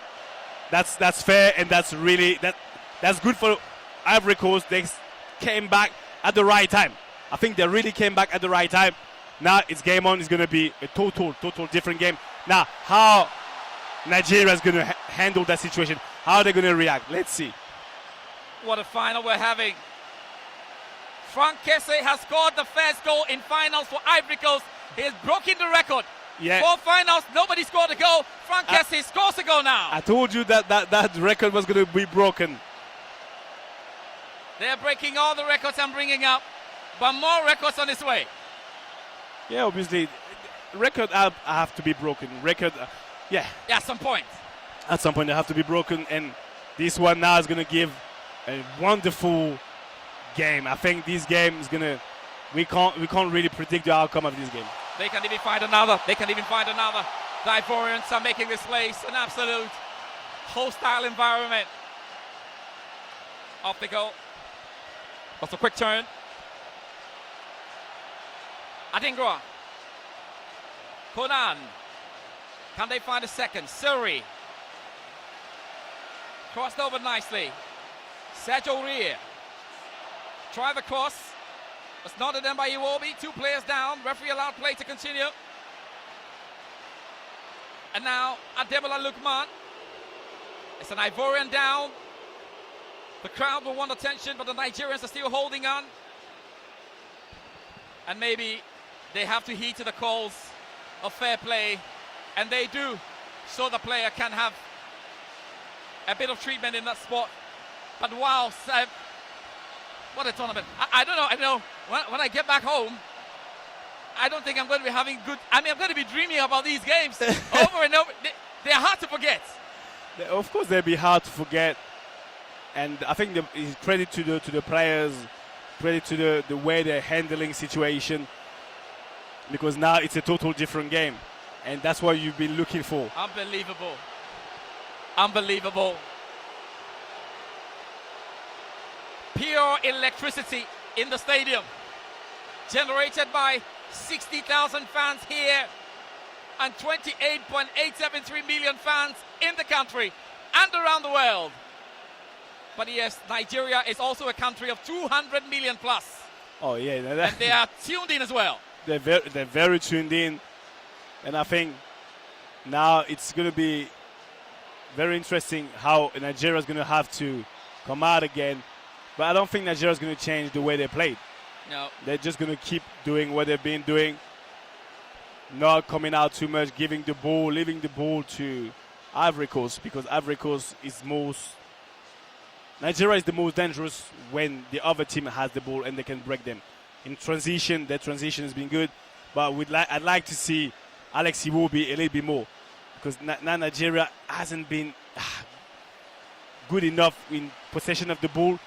And the transition between Iwobi and the front three has been almost non-existent. Pushed. The referee allowed play to continue. The fans are not happy about it. It's hard grinding time. Seko Fofana took the ball away.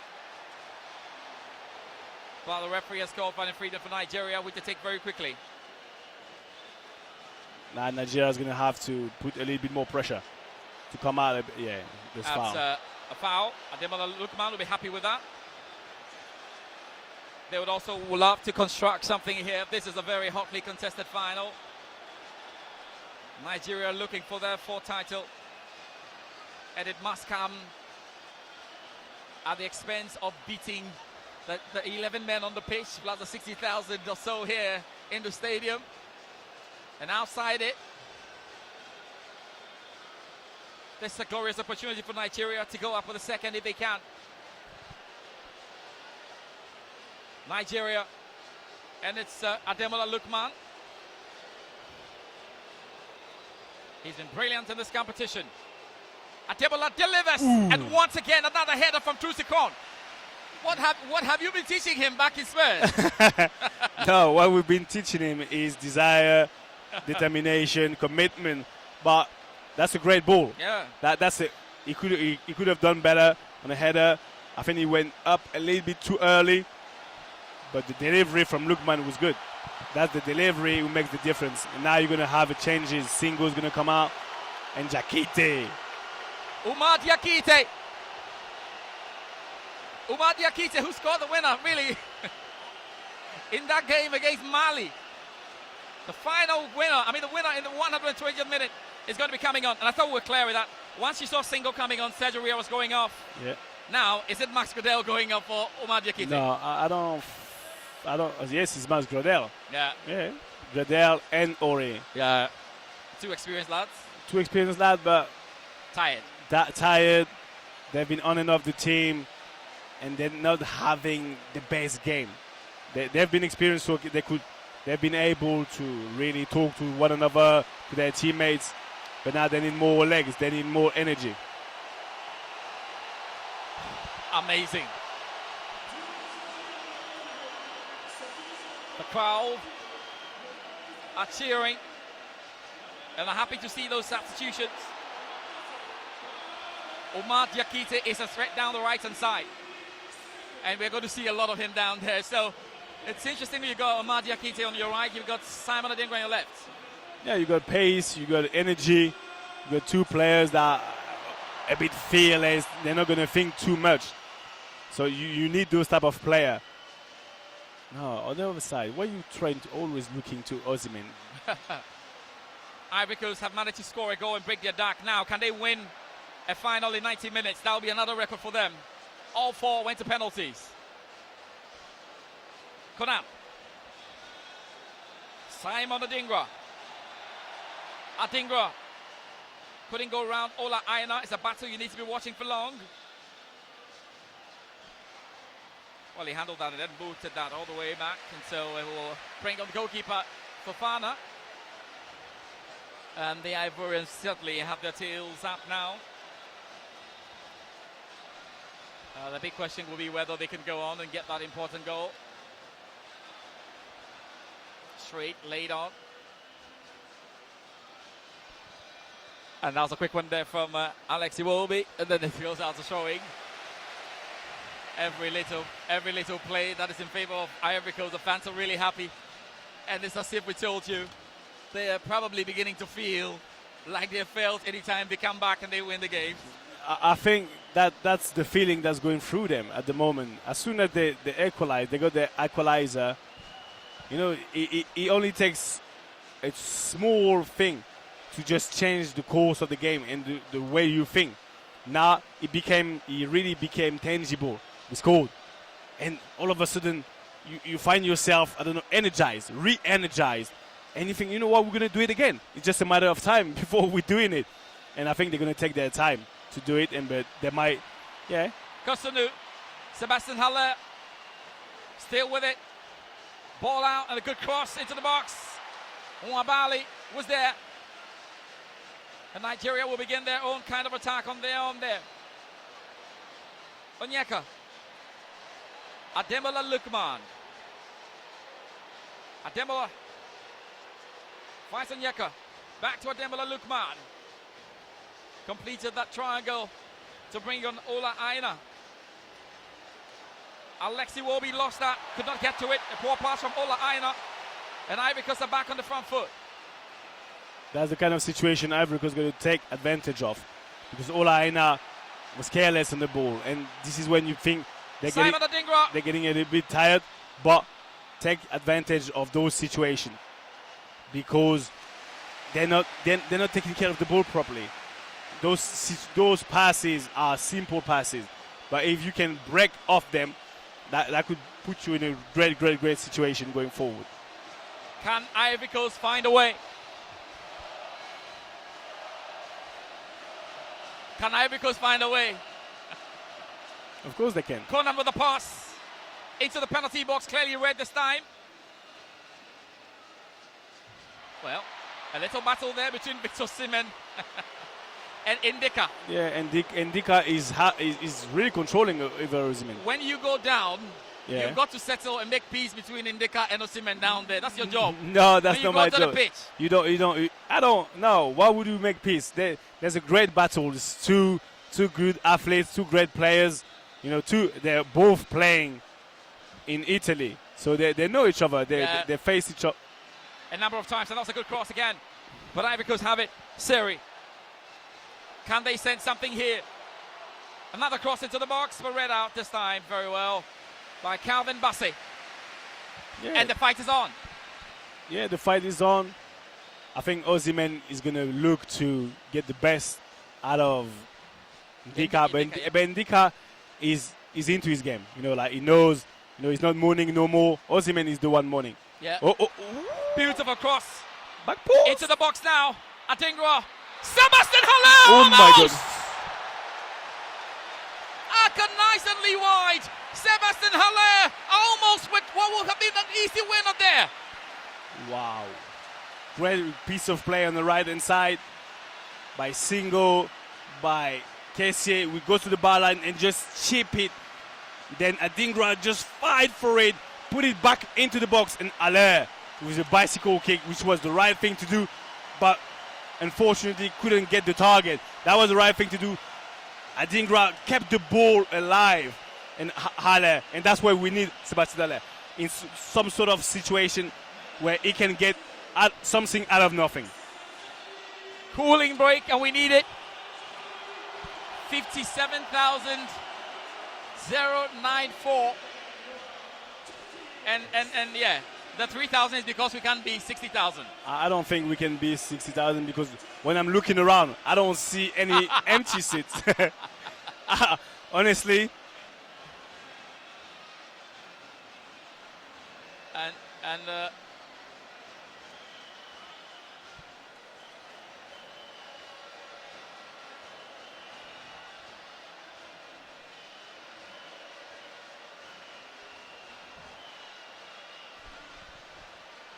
And the cooling break, very necessary, but of course, maybe we have to let Seb verify the numbers.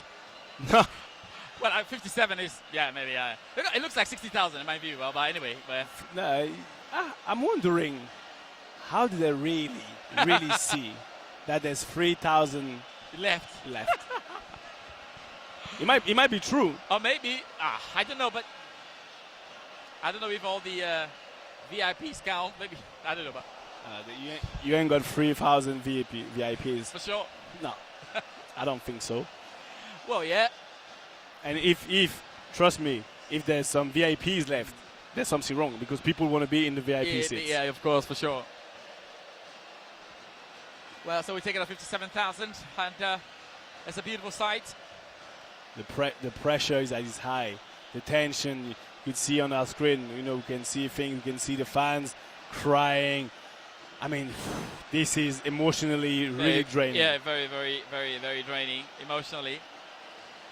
And many of the fans have gone through it. May their souls rest in perfect peace. We know some close to 5 Nigerians died the last time they won the penalty shootout against South Africa. And so for all of you watching us in NewWorld, you have to exercise a lot of restraint. Football can be a dragging game. It can be emotionally sucking. But you have to take care of yourselves because we need you alive for the next Africa Cup of Nations. Oh, yeah. And what went wrong there? What went wrong? There's a challenge in the air. Seko Fofana, which is a very generous player per se, I would say, went for the ball and just took everything. And Victor Osimhen once again is the player who's going to be suffering. But Fofana went with I would say tiny bit too much of energy. Yeah, He wasn't controlled. He could have controlled his header, go for the ball much easier and better. But there's a foul. There's a clear foul. Yeah, I think again he landed awkwardly on Osimhen as well on his leg. Yeah, but that can be Fofana's fault on the landing part. But I think the initial energy you're talking about is a problem. Yeah, and there's a difference of size. Fofana is he's a huge man. He's a huge man. Well, President Alassane Ouattara will be happy for now. But we'll be looking for it. Kelechi Iheanacho is coming on for Ademola Lookman. Oh, yeah. Yeah.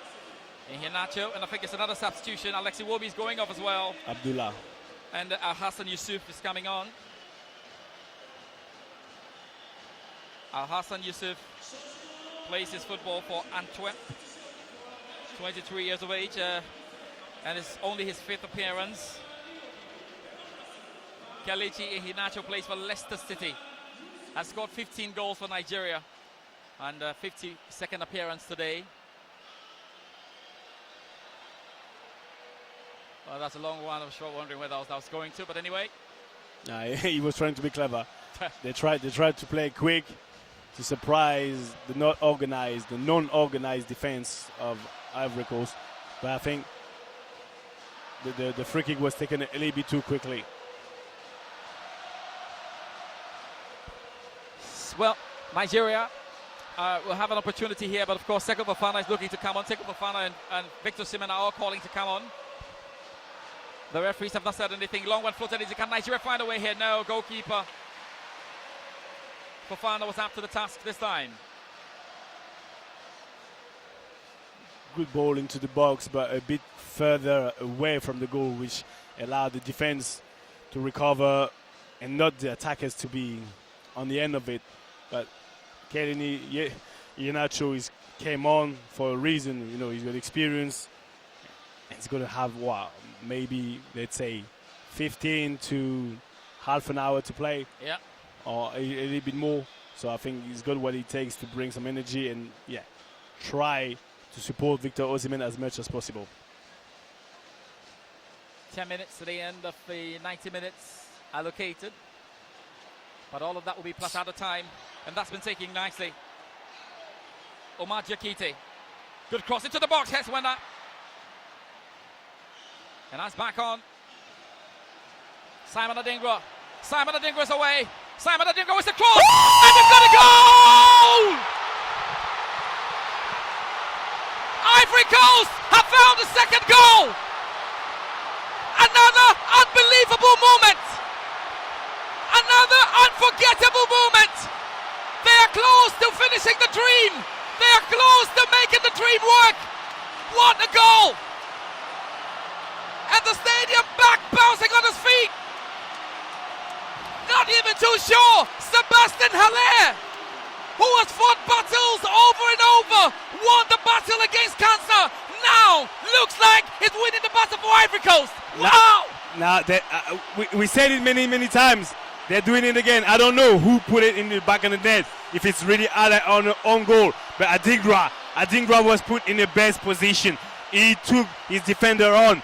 He just went on for it. Never stopped, never gave in, never gave up. And now deliver a great cross. Aina lost his battle, 1v1. You can't lose that battle. And then and I know you say. And then yes, Allah just came and he was found there. Dangle his leg. Trosekong was too short, not in the right position. Long leg of Allah, right foot into the net. And we said it again, as soon as they score one goal, they're going to do it again. They always find a way, and the Ivorians have found another way. The Elephants are making the impossible dream reality. And they are close, one step closer. They're one step closer. This is just what football is about, and I think it's what this competition is about. This competition is crazy. Now time is running for Nigeria. They need to find a way. And the stadium is going absolutely mad. But yes, you can blame them. No, you can't blame them. No way. No way we have seen these things happen. But the Ivorians are writing their dream. Well, very well. They've got 8 minutes to 90 minutes in this one. Unless Nigeria can pull something out of the blazing fire, they will be in trouble. Of course, they will be in trouble, and now they have. You see, the situation has completely changed, switched over. Now, Ivory Coast is on top. Ivory Coast can really see the game through, but they're going to have to carry on doing what they were doing. Yeah, Nigeria can find a way. They want to find a way now. Onyeka smashed out. They've still got a bit of defending to do. Ola Aina knocked down again and fell nicely to Usef. Laid on the gate to Aina. Nigeria on the offensive. Clipped there by Seko Fofana. Nigeria looking to deliver a cross. Iheanacho nodded out. Goalkeeper stays fit. Simon Adingra away. Sébastien is getting onto it until he can. He does. Haller with it. Taken away now by Calvin Bassong. What a game now. What a game. From a situation where Nigeria was in front, was almost a bit in control. He only took one goal. And then the psychological advantage of Ivory Coast came back. He's gone past him. Stayed on the floor. Nigeria have an opportunity here. Can he touch the ball? No, that's going to be a corner kick.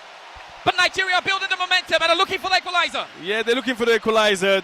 They're going to react now. They're going to throw everything they have. And I think they're going to make some more changes because now they ain't got no choice. They have to go and get a goal, which I'm surprised that they haven't done it before. But now is Ivory Coast is going to be able to sustain that pressure. Now the pressure is going to be onto their box for, I think, a couple of minutes. Can Nigeria find that equalizer? Loaded into the box, near post, corner out. It's going to be another corner kick. Yeah, now the delivery is going to be better. They're going to stay switched on. Taking shots, loaded into the box. Heads go up, flicked on header again this time. Another corner for Nigeria. 3 corners in a row. Yeah, 3 corners in a row. Obviously, the pressure is on. They have now. Ivory Coast is going to have to handle the high and the lows. Now they're going to be bombarded.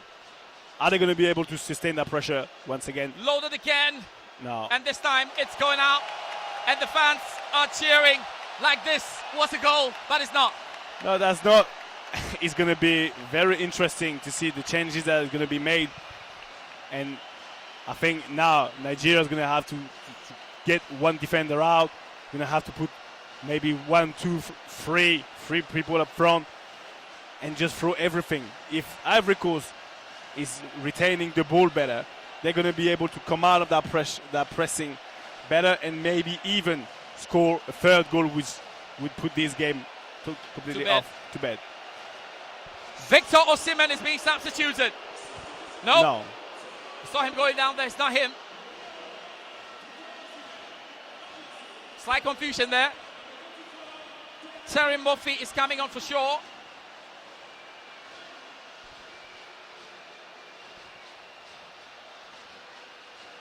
Okay, Zanussi is coming off. And like you said, as a defender for an attacking player, Murphy plays for Nice. He's got 4 goals for Nigeria. He's making his 16th appearance. And Ivory Coast have got 2 changes as well to make. I think Crasso is coming on. I think there's Crasso and there's Pepe. Tell me, should we believe this? Nah, it was look at his face. Look at his face. Nah, he ain't got no cramp. He ain't got no cramp whatsoever. He was looking because he saw Sangare and he knew that if Sangare is coming on, he might be the one coming off. So he was just waiting to see if his number was going to come on. And then as soon as the number came on, he just went down. So at the end of the day, it's part of the game. You know, as I said, you want to win by any means necessary. And that's what they're going to do. And they're doing that so well. You see, he's walking. Oh, well, the referee has stopped the clock, hasn't he? Obviously, you're gonna add some minutes. You never, especially with the system, the referee system that we're having now, and credit to the referees throughout all this tournament because they've been really good. They've been very, very good. Sekou Fofana calling the crowd to make some more noise. I hope it's not the situations that we're having. What? Where? Yeah, sometimes, you know, the fans could go crazy, and so they all have to make sure it's all working. President of the land about delivering what is expected. Hopefully missiles are not being thrown. Okay, we just check that. Concentrating on the game here. Ivory Coast are close to completing what has been a dramatic Africa Cup of Nations. Their final, their competition, and very soon their trophy. Yeah. Unless Nigeria can change something, and they can. Of course, I think they can, but with the way things are going right now, with the way Ivory Coast is being adamant to defend their goal, they brought some pressure, they brought some players onto the pitch, just to keep the ball, to be able to run, to press them, to just keep them alive. There's 7 minutes left. Let's see what Nigeria's got in the bag, in the tank, if they have what it takes to put some more pressure. Sébastien Haller, 2 precious goals. Now Ivory Coast need to defend. Conan out. Controlled down. Blasted out again by Singo. Controlled. Lost again by Kessie. And now Nigeria control again from their own half. Nwabali. Are Nigeria losing a 5th final in their history? Can they pull the chestnut from the blazing fire? How many minutes of added on time then? Until that, lovely touch. Iheanacho strikes. Great Fantastic defending. Great tackle by Ndika. We put his body over the line. If he could have put even his head, he would have put his head. But great defending. Nigeria still fighting. They have it in them to fight. Ola Aina taken away from. Oh no! Ola Aina. That is a yellow card. Maybe he had to do that because Adingra can be fast. Yes, away. No, he had to do that because once again he didn't take care of the ball well enough. Yeah, that execution wasn't quick enough. And now they're chasing, and Adingra was defending, coming back into the pitch really well. Ivory Coast can feel it. A nation of 28 million plus have waited for their third trophy, and it looks like it's coming. So 7 minutes of added on time. 7 minutes of added on time. 2 leg overs, keeps the ball, lost it in the end now. Can Ivory Coast hold their own? Looks like they are doing so far. No, Ivory Coast, now they got legs onto the pitch. So MS5 did the right change just in order for them, even when they lose the ball, to track back and come back really quick, because they can't let them go like that. Floated in, Ivory Coast. Trucy Kong, very far advanced now. Adingra lost the ball. Nigeria have it. Good tackle. Lost it again to Ola Aina. That's controlled by Murphy. And Nigeria looking to find that, but excellent defend. Yeah, Singo came on and he took Moses on a 1v1 really well. Pesero is going through it. Lazari Amani is coming on for Ivory Coast.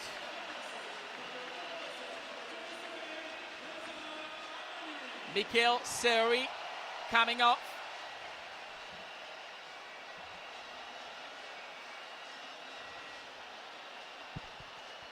Well, into extra time. Added on time, I have to say. Yeah, added on time. Is it going to be a prediction?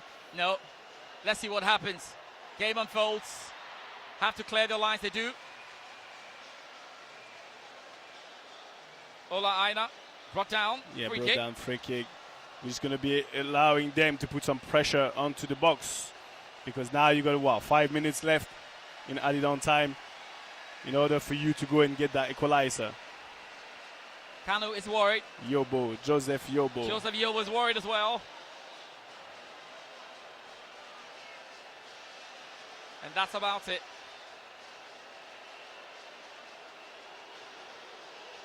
Moses Simon to find an equalizer for Nigeria. Simon loads, nodded out by Ivory Coast. If you don't pass the first man, that's your target to beat. Pass the first man and you allow your teammates to go and attack the ball. Wabali delivers a long one. Ivory Coast still trying to keep it. Nigeria maybe have a chance, but no, it's gone out again. Omar Diakite. Can they find a third? Omar Diakite. Omar Diakite lost the pass. It's still recovered somehow by Lazari Amani. Then he finds a throwing.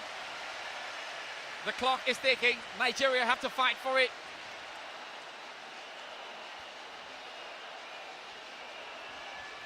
I can't imagine what will happen tomorrow in the streets of Abidjan. And first of all tonight, if this win stays. This is going to be, I can't even describe it, because this is going to be not even a long night. It's going to be a long week. Still keeping the ball. He's got the flair. Lost the ball in the process. Ivory Coast trapping. They can find a goal. Takes a shot. Find the throw-in. Single on his left foot, trying his luck, but couldn't even find the target. He found his throwing on the other side. Salomon Kalou can't wait. Rubbing his hands and waiting for the moment the referee whistles. And this trophy will become, I think Pesero is having a real issue down there. Has to be careful.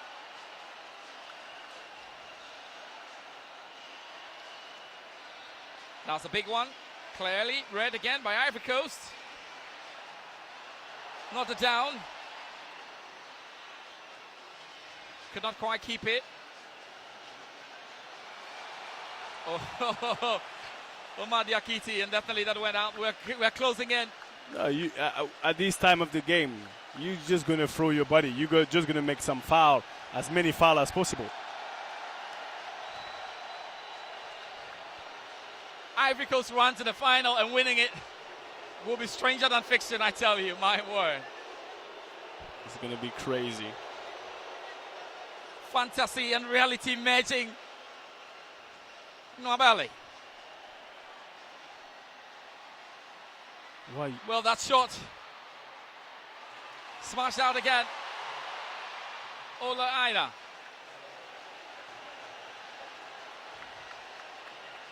Nigeria trying their very best.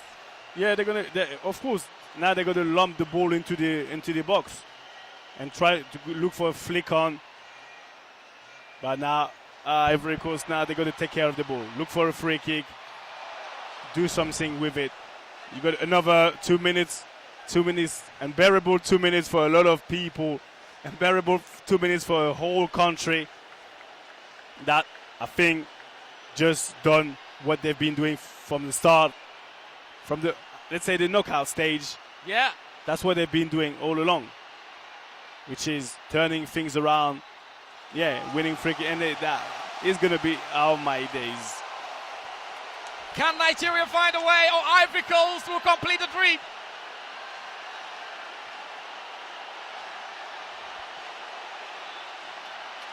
They are quite close. They're going to do it. They're about to do it. They are almost there. They're about to do it.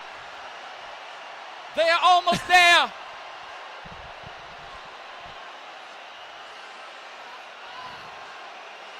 This stadium is getting totally crazy. People are up their feet. They're jumping. They're throwing towels. They can't even believe what's happening.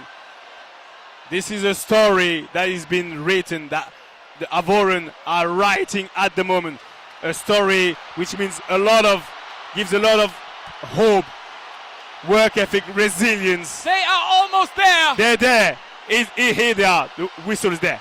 There we go. There we go. Ivory Coast! They've done it. They've done it. Ivory Coast! They've done it. Ivory Coast have done it! They've done it. Ivory Coast have done it! Ivory Coast have won the Africa Cup of Nations! Yes, George. The Ivory Coast! They have. They have won the Africa Cup of Nations! That was their cup, their AFCON. They were at home. This is unbelievable. The run of Ivory Coast to winning the trophy is stranger than fiction, stranger than anything. No one could ever think that Ivory Coast will make it. They have perfectly made sure that fantasy and reality have merged. The Elephants of Cote d'Ivoire have won the 2023 Africa Cup of Nations, and there is no other way. They were saying it. That was their CAN, their AFCON. They were just, I don't know. It was meant to be. It was meant to be for them. They just turned things around. They're defying everything, every statistic, every situation. What a run!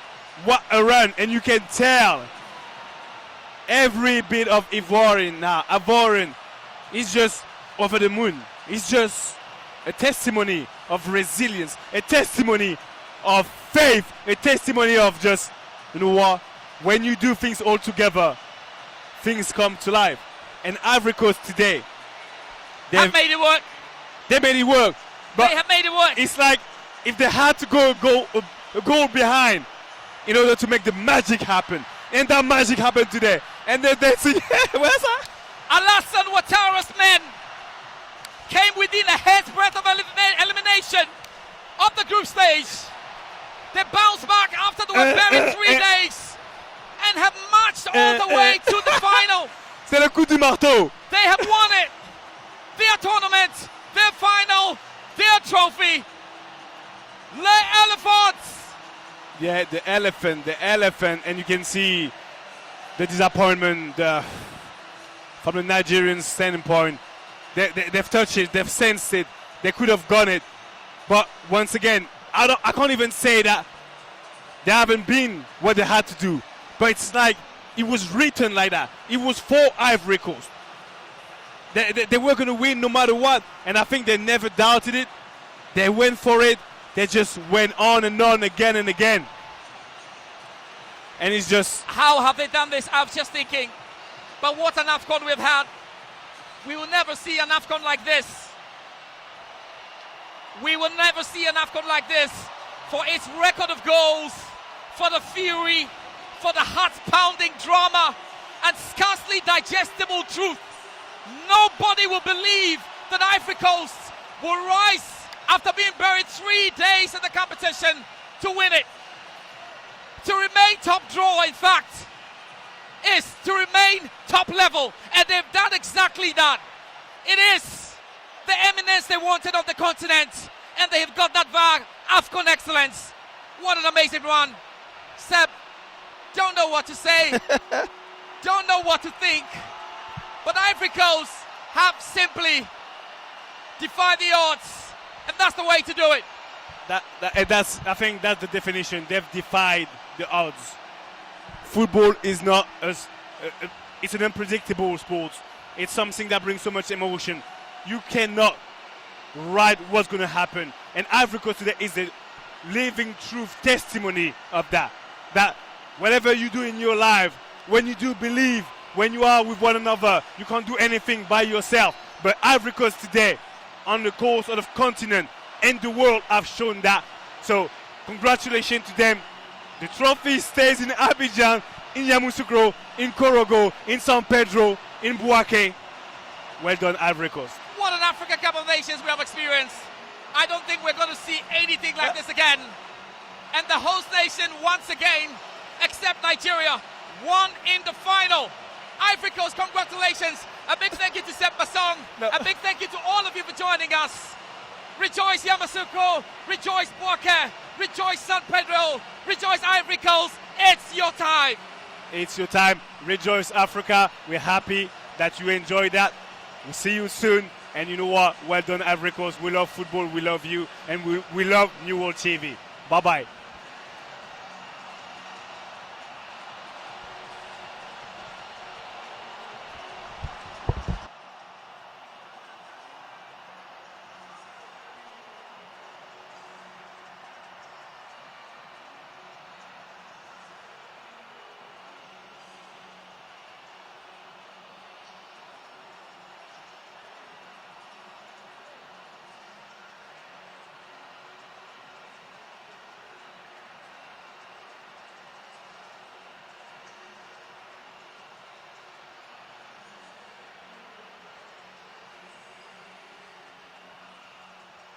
Okay.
Uh,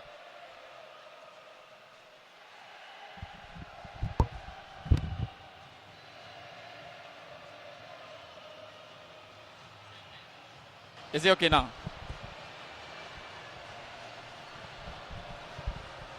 Thank you very much for staying with us, and we're now getting ready for the trophy presentations. It's been a wonderful competition, and Ivory Coast have lived every one of it. It's been really, really, really special. And I'm just not sure how the many fans around the country are going to be celebrating. But we're getting straight into the trophy presentations and the medal presentation. It's been a wonderful tournament. One that has surprised many of us. Nobody could fathom how this was going to really work out. But the Ivorians kept faith and have managed to go through with all of this. And even on the final day, they managed to show up, and it's been very, very good. From where they have been, oh my word. Oh my word. And look at the many fans who are here to celebrate this wonderful moment of hosting the Africa Cup of Nations.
Thank you very much for staying with us.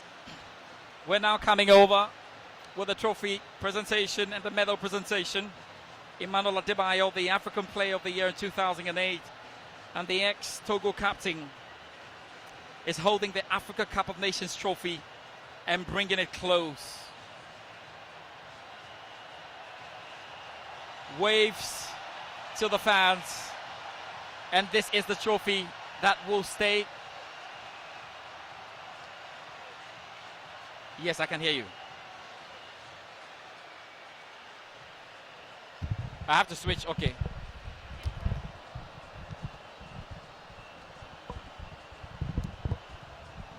Is it better? Can you hear me?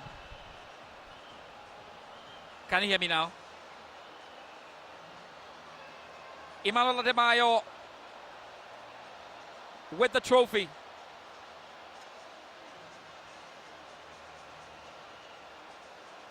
And this trophy would stay here in Abidjan.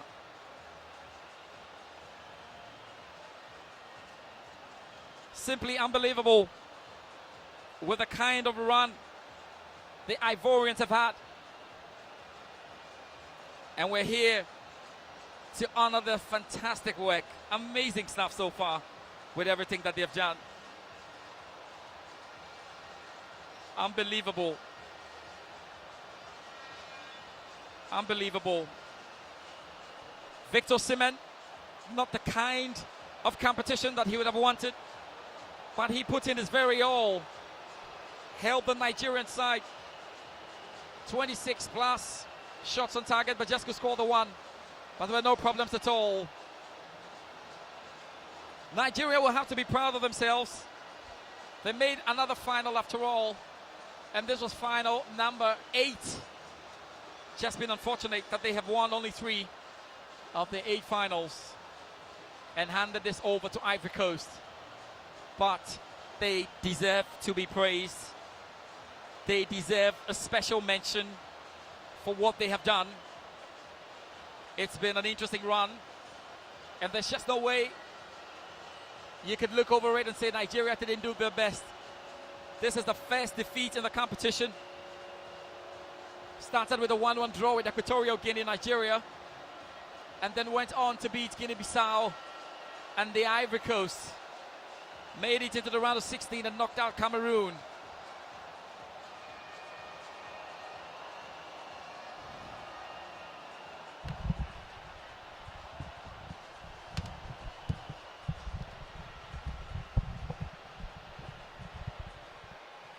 And it's still working. Amazing stuff. So the Nigerians definitely need to be praised. They have done well. They have come to this competition and have done well. The only bit though is they were not able to quite win the trophy. It ended up in the hands of Ivory Coast, who are so excited. And this is what the game is all about. It's been a crazy run. Really stuff that you cannot believe can happen. But that is it. That's what this competition is all about. The competition has been about surprises. It's just been surprising. But all the same, all the game has been good for them. And the Nigerians will still have to be celebrated somehow. What a run, what a day, what a time to be alive. What a massive Africa Cup of Nations. I'm not sure we're going to see this in a long while. As we get closer to the trophy presentations. Nigerian players who fought for their country, but only fell at the final hurdle. Like was the case in 1990 when they lost to Algeria in the final. Also lost to Cameroon in 1984. Lost to Cameroon again in 1988 and lost to Cameroon again in 2000. But aside that, they have come out here in this competition and surprised everybody. Well, there were so many issues with Pissarro. They were not even sure whether Pissarro was going to go all the way. But he found a way to make it through. And it's been a good tournament. Ademola Lookman scored 3 goals in the competition and perhaps would have looked for another today. And look at the smiles of these Ivorian players. You need to compare this with the videos of them when they lost to Equatorial Guinea by 4-0. No one in his right senses could ever think that these men were going to win the Africa Cup of Nations. Omar Diakite, Ibrahim Sangare, having a wonderful dance, a laugh. Sébastien Haller himself played a part. So now you have the CAF president, Patrice Motsepe, and the FIFA president, Gianni Infantino coming down to do the needful. And that will be surely to hand over the medals, the trophies. Amazing stuff. Oh my word. It's been truly special. Truly special.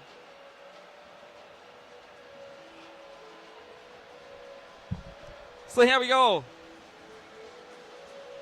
CAF president and the FIFA president up on their feet. And so we will start by honoring the runners-up. And the runners-up, we're talking about the Confederations of African Football. We're talking about the runners-up of the Africa Cup of Nations, Nigeria. And now the president of the land, Alassane Ouattara, has overseen winning the competition, hosted the competition, put out an absolute stellar competition, and has won it. And so the fans will be very, very happy about it. What a day in Ivory Coast. What a day in Abidjan. President Alassane Ouattara, who the wonderful edifice has been named after, will be very, very happy with the event of today. Now all of that will go through and we will be able to crown the champions. First up, the runners-up, but we'll first of all talk about the special awards, which is quite important. So then, felicitations between the president of Ivory Coast and, of course, CAF president Patrice Motsepe and the FIFA boss. Amazing stuff. It's a special moment. A truly special moment there as these players get the opportunity to say hello to their president. Amazing, amazing. Well, these are moments that won't come anytime soon. And they'll be very, very, very happy to say hello to their president. Wow. More surprises, more surprises. And now they go celebrating with their president. This is a momentous moment. And this is an absolute great feat that will take some, it will take some doing. This is too good, too good. Too good, too good. And the chance will be up, and now we're getting ourselves ready for the main bit of the presentations.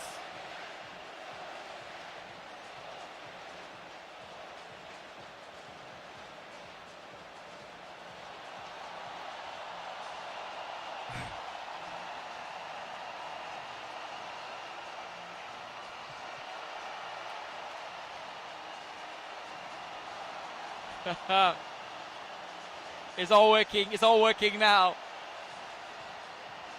Special moments right now here at the Alassane Ouattara Stadium. And President Alassane Ouattara is happy. Smile from chin to chin. But that's actually what you can afford, especially when your country has gone all the way to win it. And fulfill the host and win agenda. This is truly special. And well, there's no other way. But of course now will be time for the Nigerians to come over. It's been a good competition for them. I mean, that's the first thing, and that's what we've got to say about all this. It's not that they have had a bad run or anything of the sort. They have done their best. It's just not quite gone according to plan. But it shouldn't take anything away from them. And all of a sudden, the flag of Morocco, because they are the next Africa Cup of Nations host. That's what's more important for us. But Ivorians are certainly happy because the Moroccans did them a favor and put them into the next stage of the competition. So that's a symbolic handover. Morocco have taken over from Ivory Coast because the next Africa Cup of Nations will take place in Morocco. 2025 Morocco. And they have handled that quite well. So we'll be looking forward to seeing all of you in Ivory Coast in in Morocco in 2025. They'll be looking to do better than the Ivory Coast in terms of putting up a Master 4 showpiece. And all of that will be up to them next year, June. That is why this happens. This is the first, most significant part of the real closing ceremony.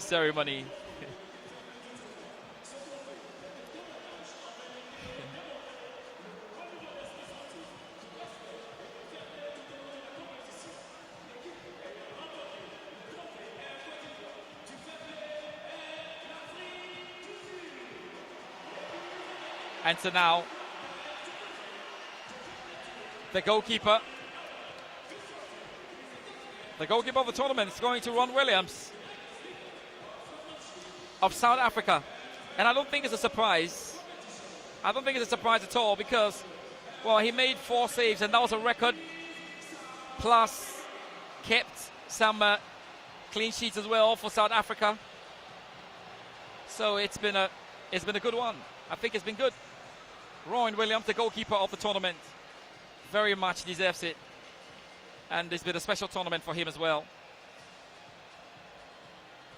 So, yeah.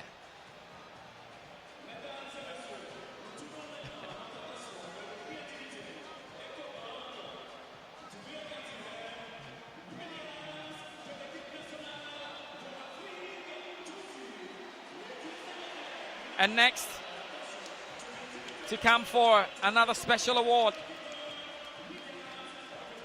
I can see Insue lining up. Oldest player in the competition, but I think that Insue did very well as well. He played and did so well. Insue played for Equatorial Guinea. And I think his 5 goals in the end remain the top goals, the number of goals that were scored. He takes over from Vicente Abubakar. Vicente Abubakar also managed to win that in 2021 back in Cameroon. Rowan Williams, the goalkeeper of the tournament, taking his trophy and heading out. Amazing stuff. Rowan Williams, special. And he did quite well. And here you go, the golden boot, the goal scorer of the competition, Insue. 34 years, scored 5 goals, and it's amazing to see him. He had a very good tournament, that's to say as well. Punished Ivory Coast on this grounds, but he was here to witness their glory, here to witness their work, but he did very, very well. Equatorial Guinea bowed out, of course, in the round of 16 when they lost to Guinea. He missed a penalty in that game, and that's how all of that went out for him. Amazing. Emmanuel Insue with that fantastic one. 5 goals scored in this tournament, and it was good enough. So it's a double one there. It's a double for him. Scored the most goals at the Africa Cup of Nations 2023, and also managed to pick up the record of being the oldest player to score 5+ goals at the Africa Cup of Nations. So 34 years of age, and he's been able to succumb that as well. Williams did a good job.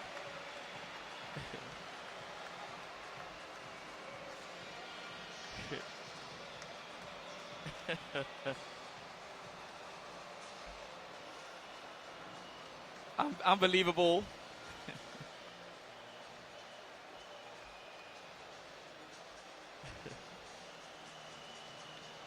And there you go. Defender of the tournament should be Trusikong. Trusikong scored 3 goals for Nigeria, excluding penalties. So 5 of his 6 shots at the Africa Cup of Nations certainly going down the way. And that was very special for him. Even though his side went on ultimately and were not able to win it, they found a way through it.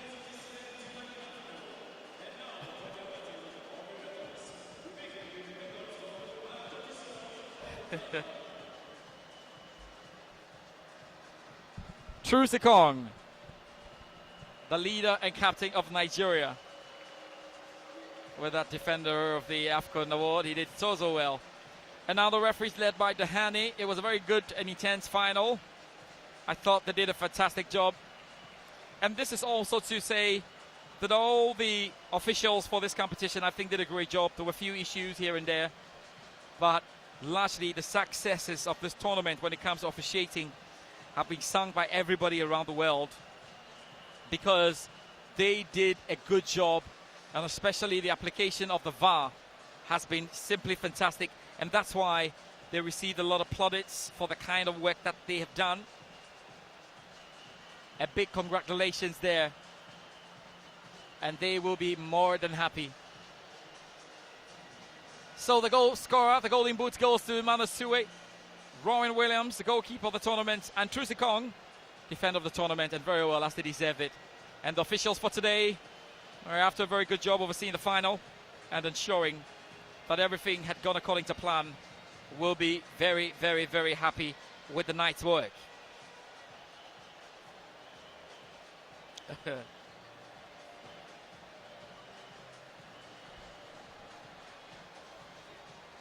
Next will be the runners-up of the 2023 Africa Cup of Nations, the Super Eagles of Nigeria.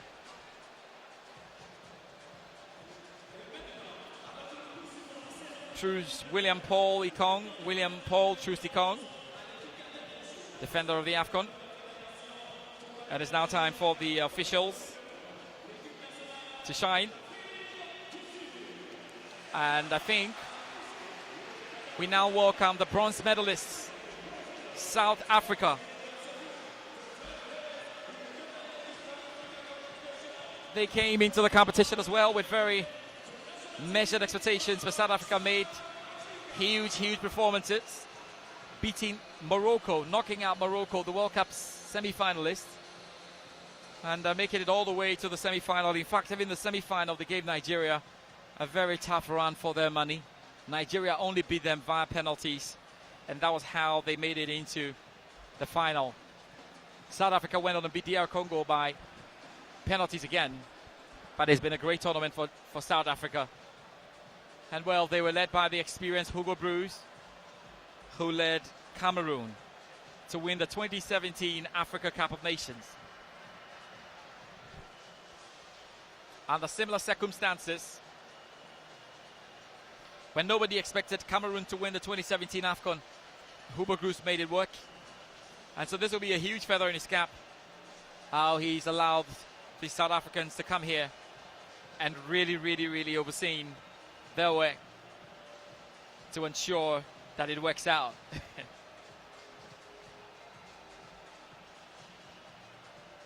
Kekana, Mokoena, with all the experience, they played some beautiful football. Modiba, and well, Goss didn't get the opportunity, but of course he supported very well Ron Williams, who went on to win the Goalkeeper of the Year award, Goalkeeper of the AFCON. And it's all interesting.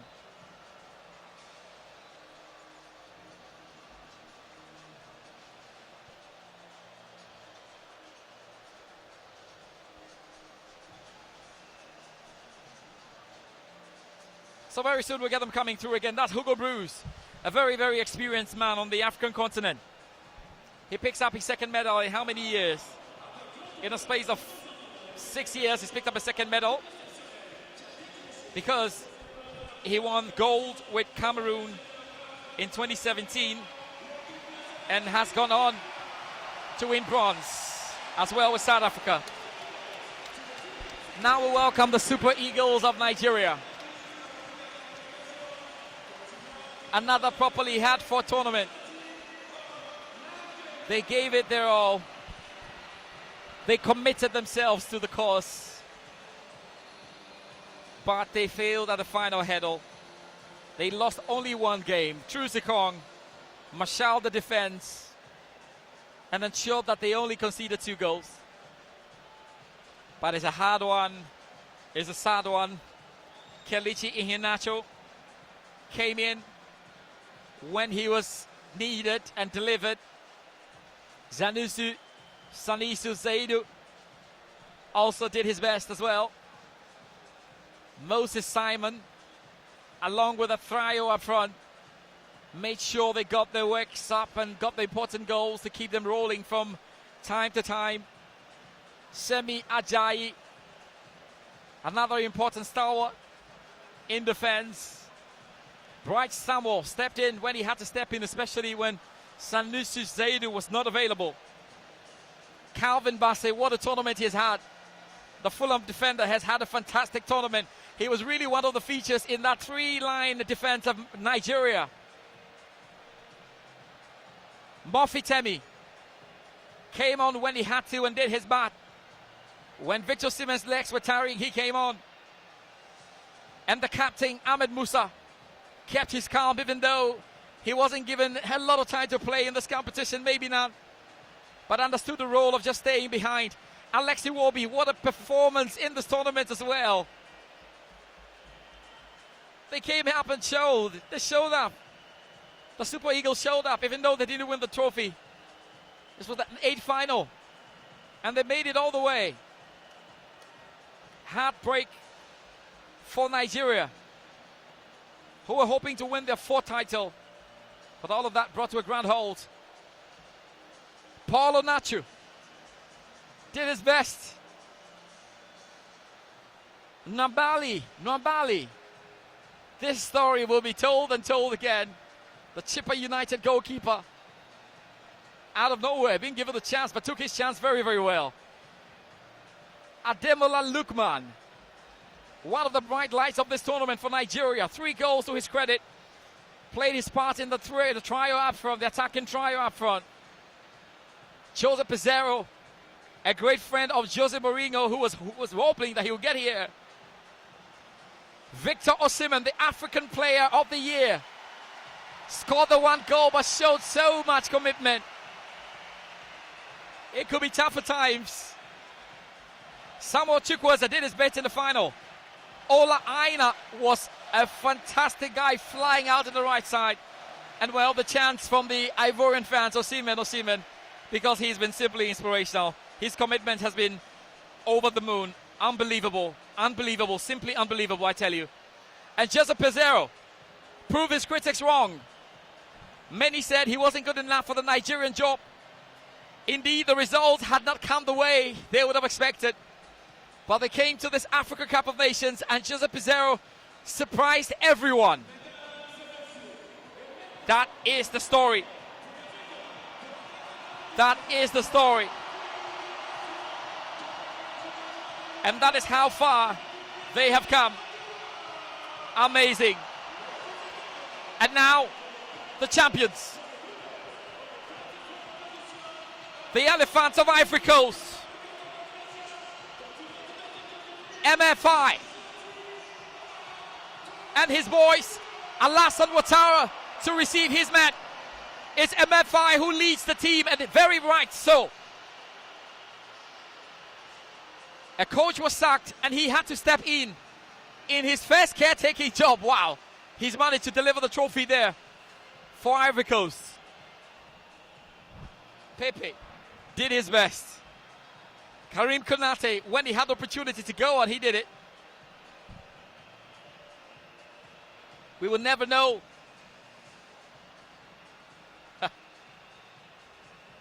Single. Seko Fofana opened the scoring for Ivory Coast in this tournament against Guinea-Bissau with a real fulminating flyer. Simon Adingra, simply the darling boy.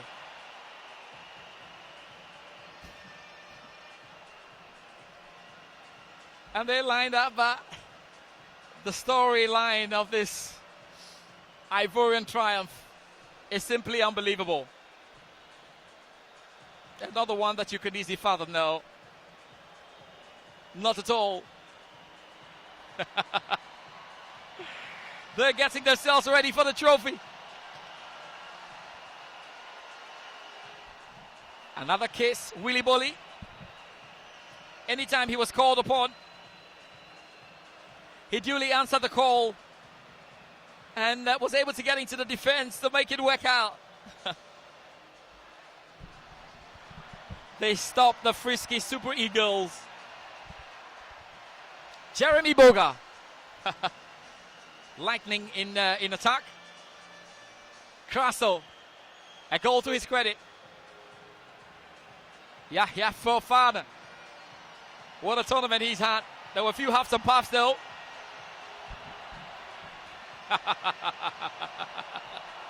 And it's Max Gradel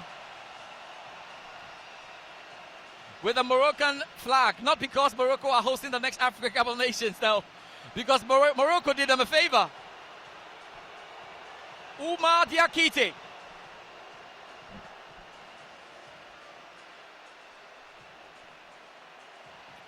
Frank Kessie. What a competition he has had.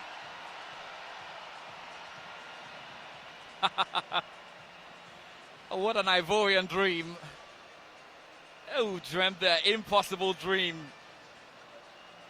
Sébastien Haller.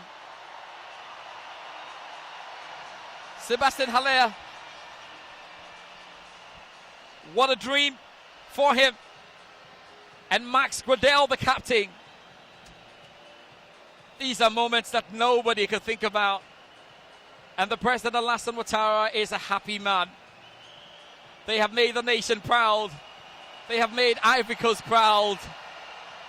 They have made this tournament a proper one. And now they look forward to lifting up the trophy. Everyone here in Ivory Coast and Ivorian fans around the world are looking forward to this special moment. The Elephants, blessed and blighted by the wonder of their weight and history, have now got the chance to lift the trophy for a third time. Won it in 1992 at the expense of Ghana. In fact, in 2015 at the expense of Ghana. And how fantasy and reality merged to bring them back to life in this competition on the grander stage. And now the triumph they have sought all competition. Ivory Coast gather around the fleece. This AFCON trophy, their tournament, their competition, their final, and very much their town. They were not going to allow anything to go past. They have suffered the pain of losing an AFCON final twice, in 2006 and 2012. They decided to take advantage of this, and they had to do it by beating the Super Eagles of Nigeria, which they did. And now it's time. Now it's time for the Elephants to once again ascend the throne of the continent. The route to continental eminence is surely via AFCON excellence. They are here. They showed up. To remain top drawer is to finish top form. And they know the brace for this one with high stakes and disputed status. And it's now time to hand over the trophy to Ivory Coast for the work they've put in. Their president, Alassane Ouattara, will march on and hand it over to his boys. They have shown the appetite and hunger to scavenge for the main meal or the scraps, whoever allowed it. They are available tonight. Max Gradel, the captain of Ivory Coast, receives the AFCON fleece and very shortly will lift it up with his president, Alassane Ouattara. Ladies and gentlemen, Ivory Coast are the champions of the 2023 Africa Cup of Nations. They win it for a third time, and they win it in a style and manner no one would ever forget. They win it on their own ground. They made the tournament theirs. They made the final theirs. Nobody in Ivory Coast will forget this. The story will be told over and over again that Ivory Coast, in the tournament that they hosted, when it all seemed lost, found a way back. Ivory Coast to the world, Africa to the world, Alassane Ouattara to the world. The Elephants have done the job. And now the jubilation, the celebrations across the town, across the nations will continue.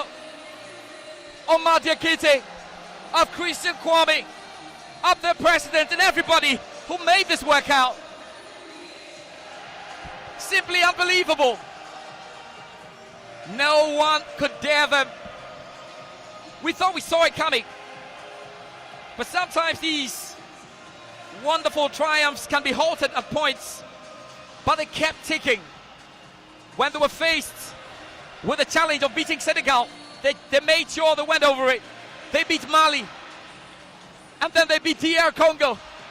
And they were handed probably one of the most consistent times in this competition. And they beat Nigeria. The day Ivory Coast will never forget. The day many young ones will be told about.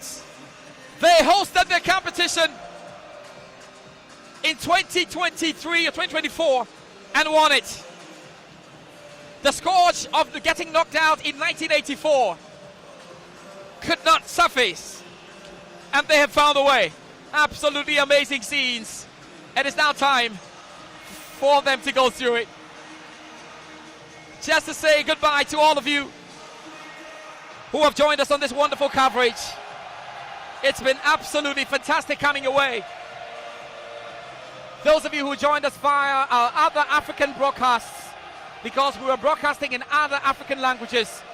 For those of you who joined us right from our build-up to the competition, a big thank you to you all. We have truly experienced a Cup of Nations that we will never forget.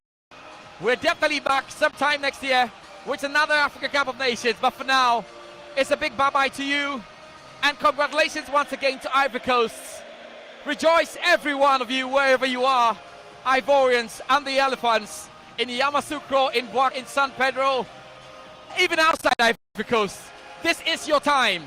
This is your time. My name is George Addo Jr., signing off for NewWorld TV. Till we meet again next year, have a fantastic one, and keep winning. Rejoice, Ivory Coast.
You have my number, right? We have to talk.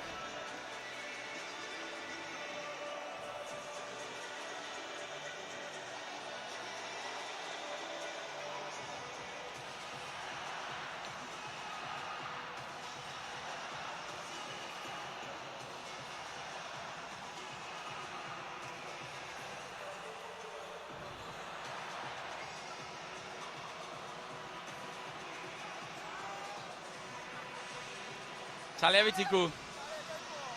No be small. Attire bruta. Attire bruta. Charlie.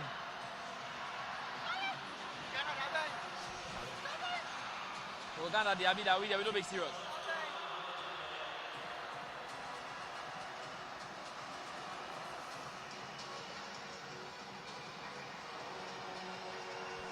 Charlie. My breast is abuano.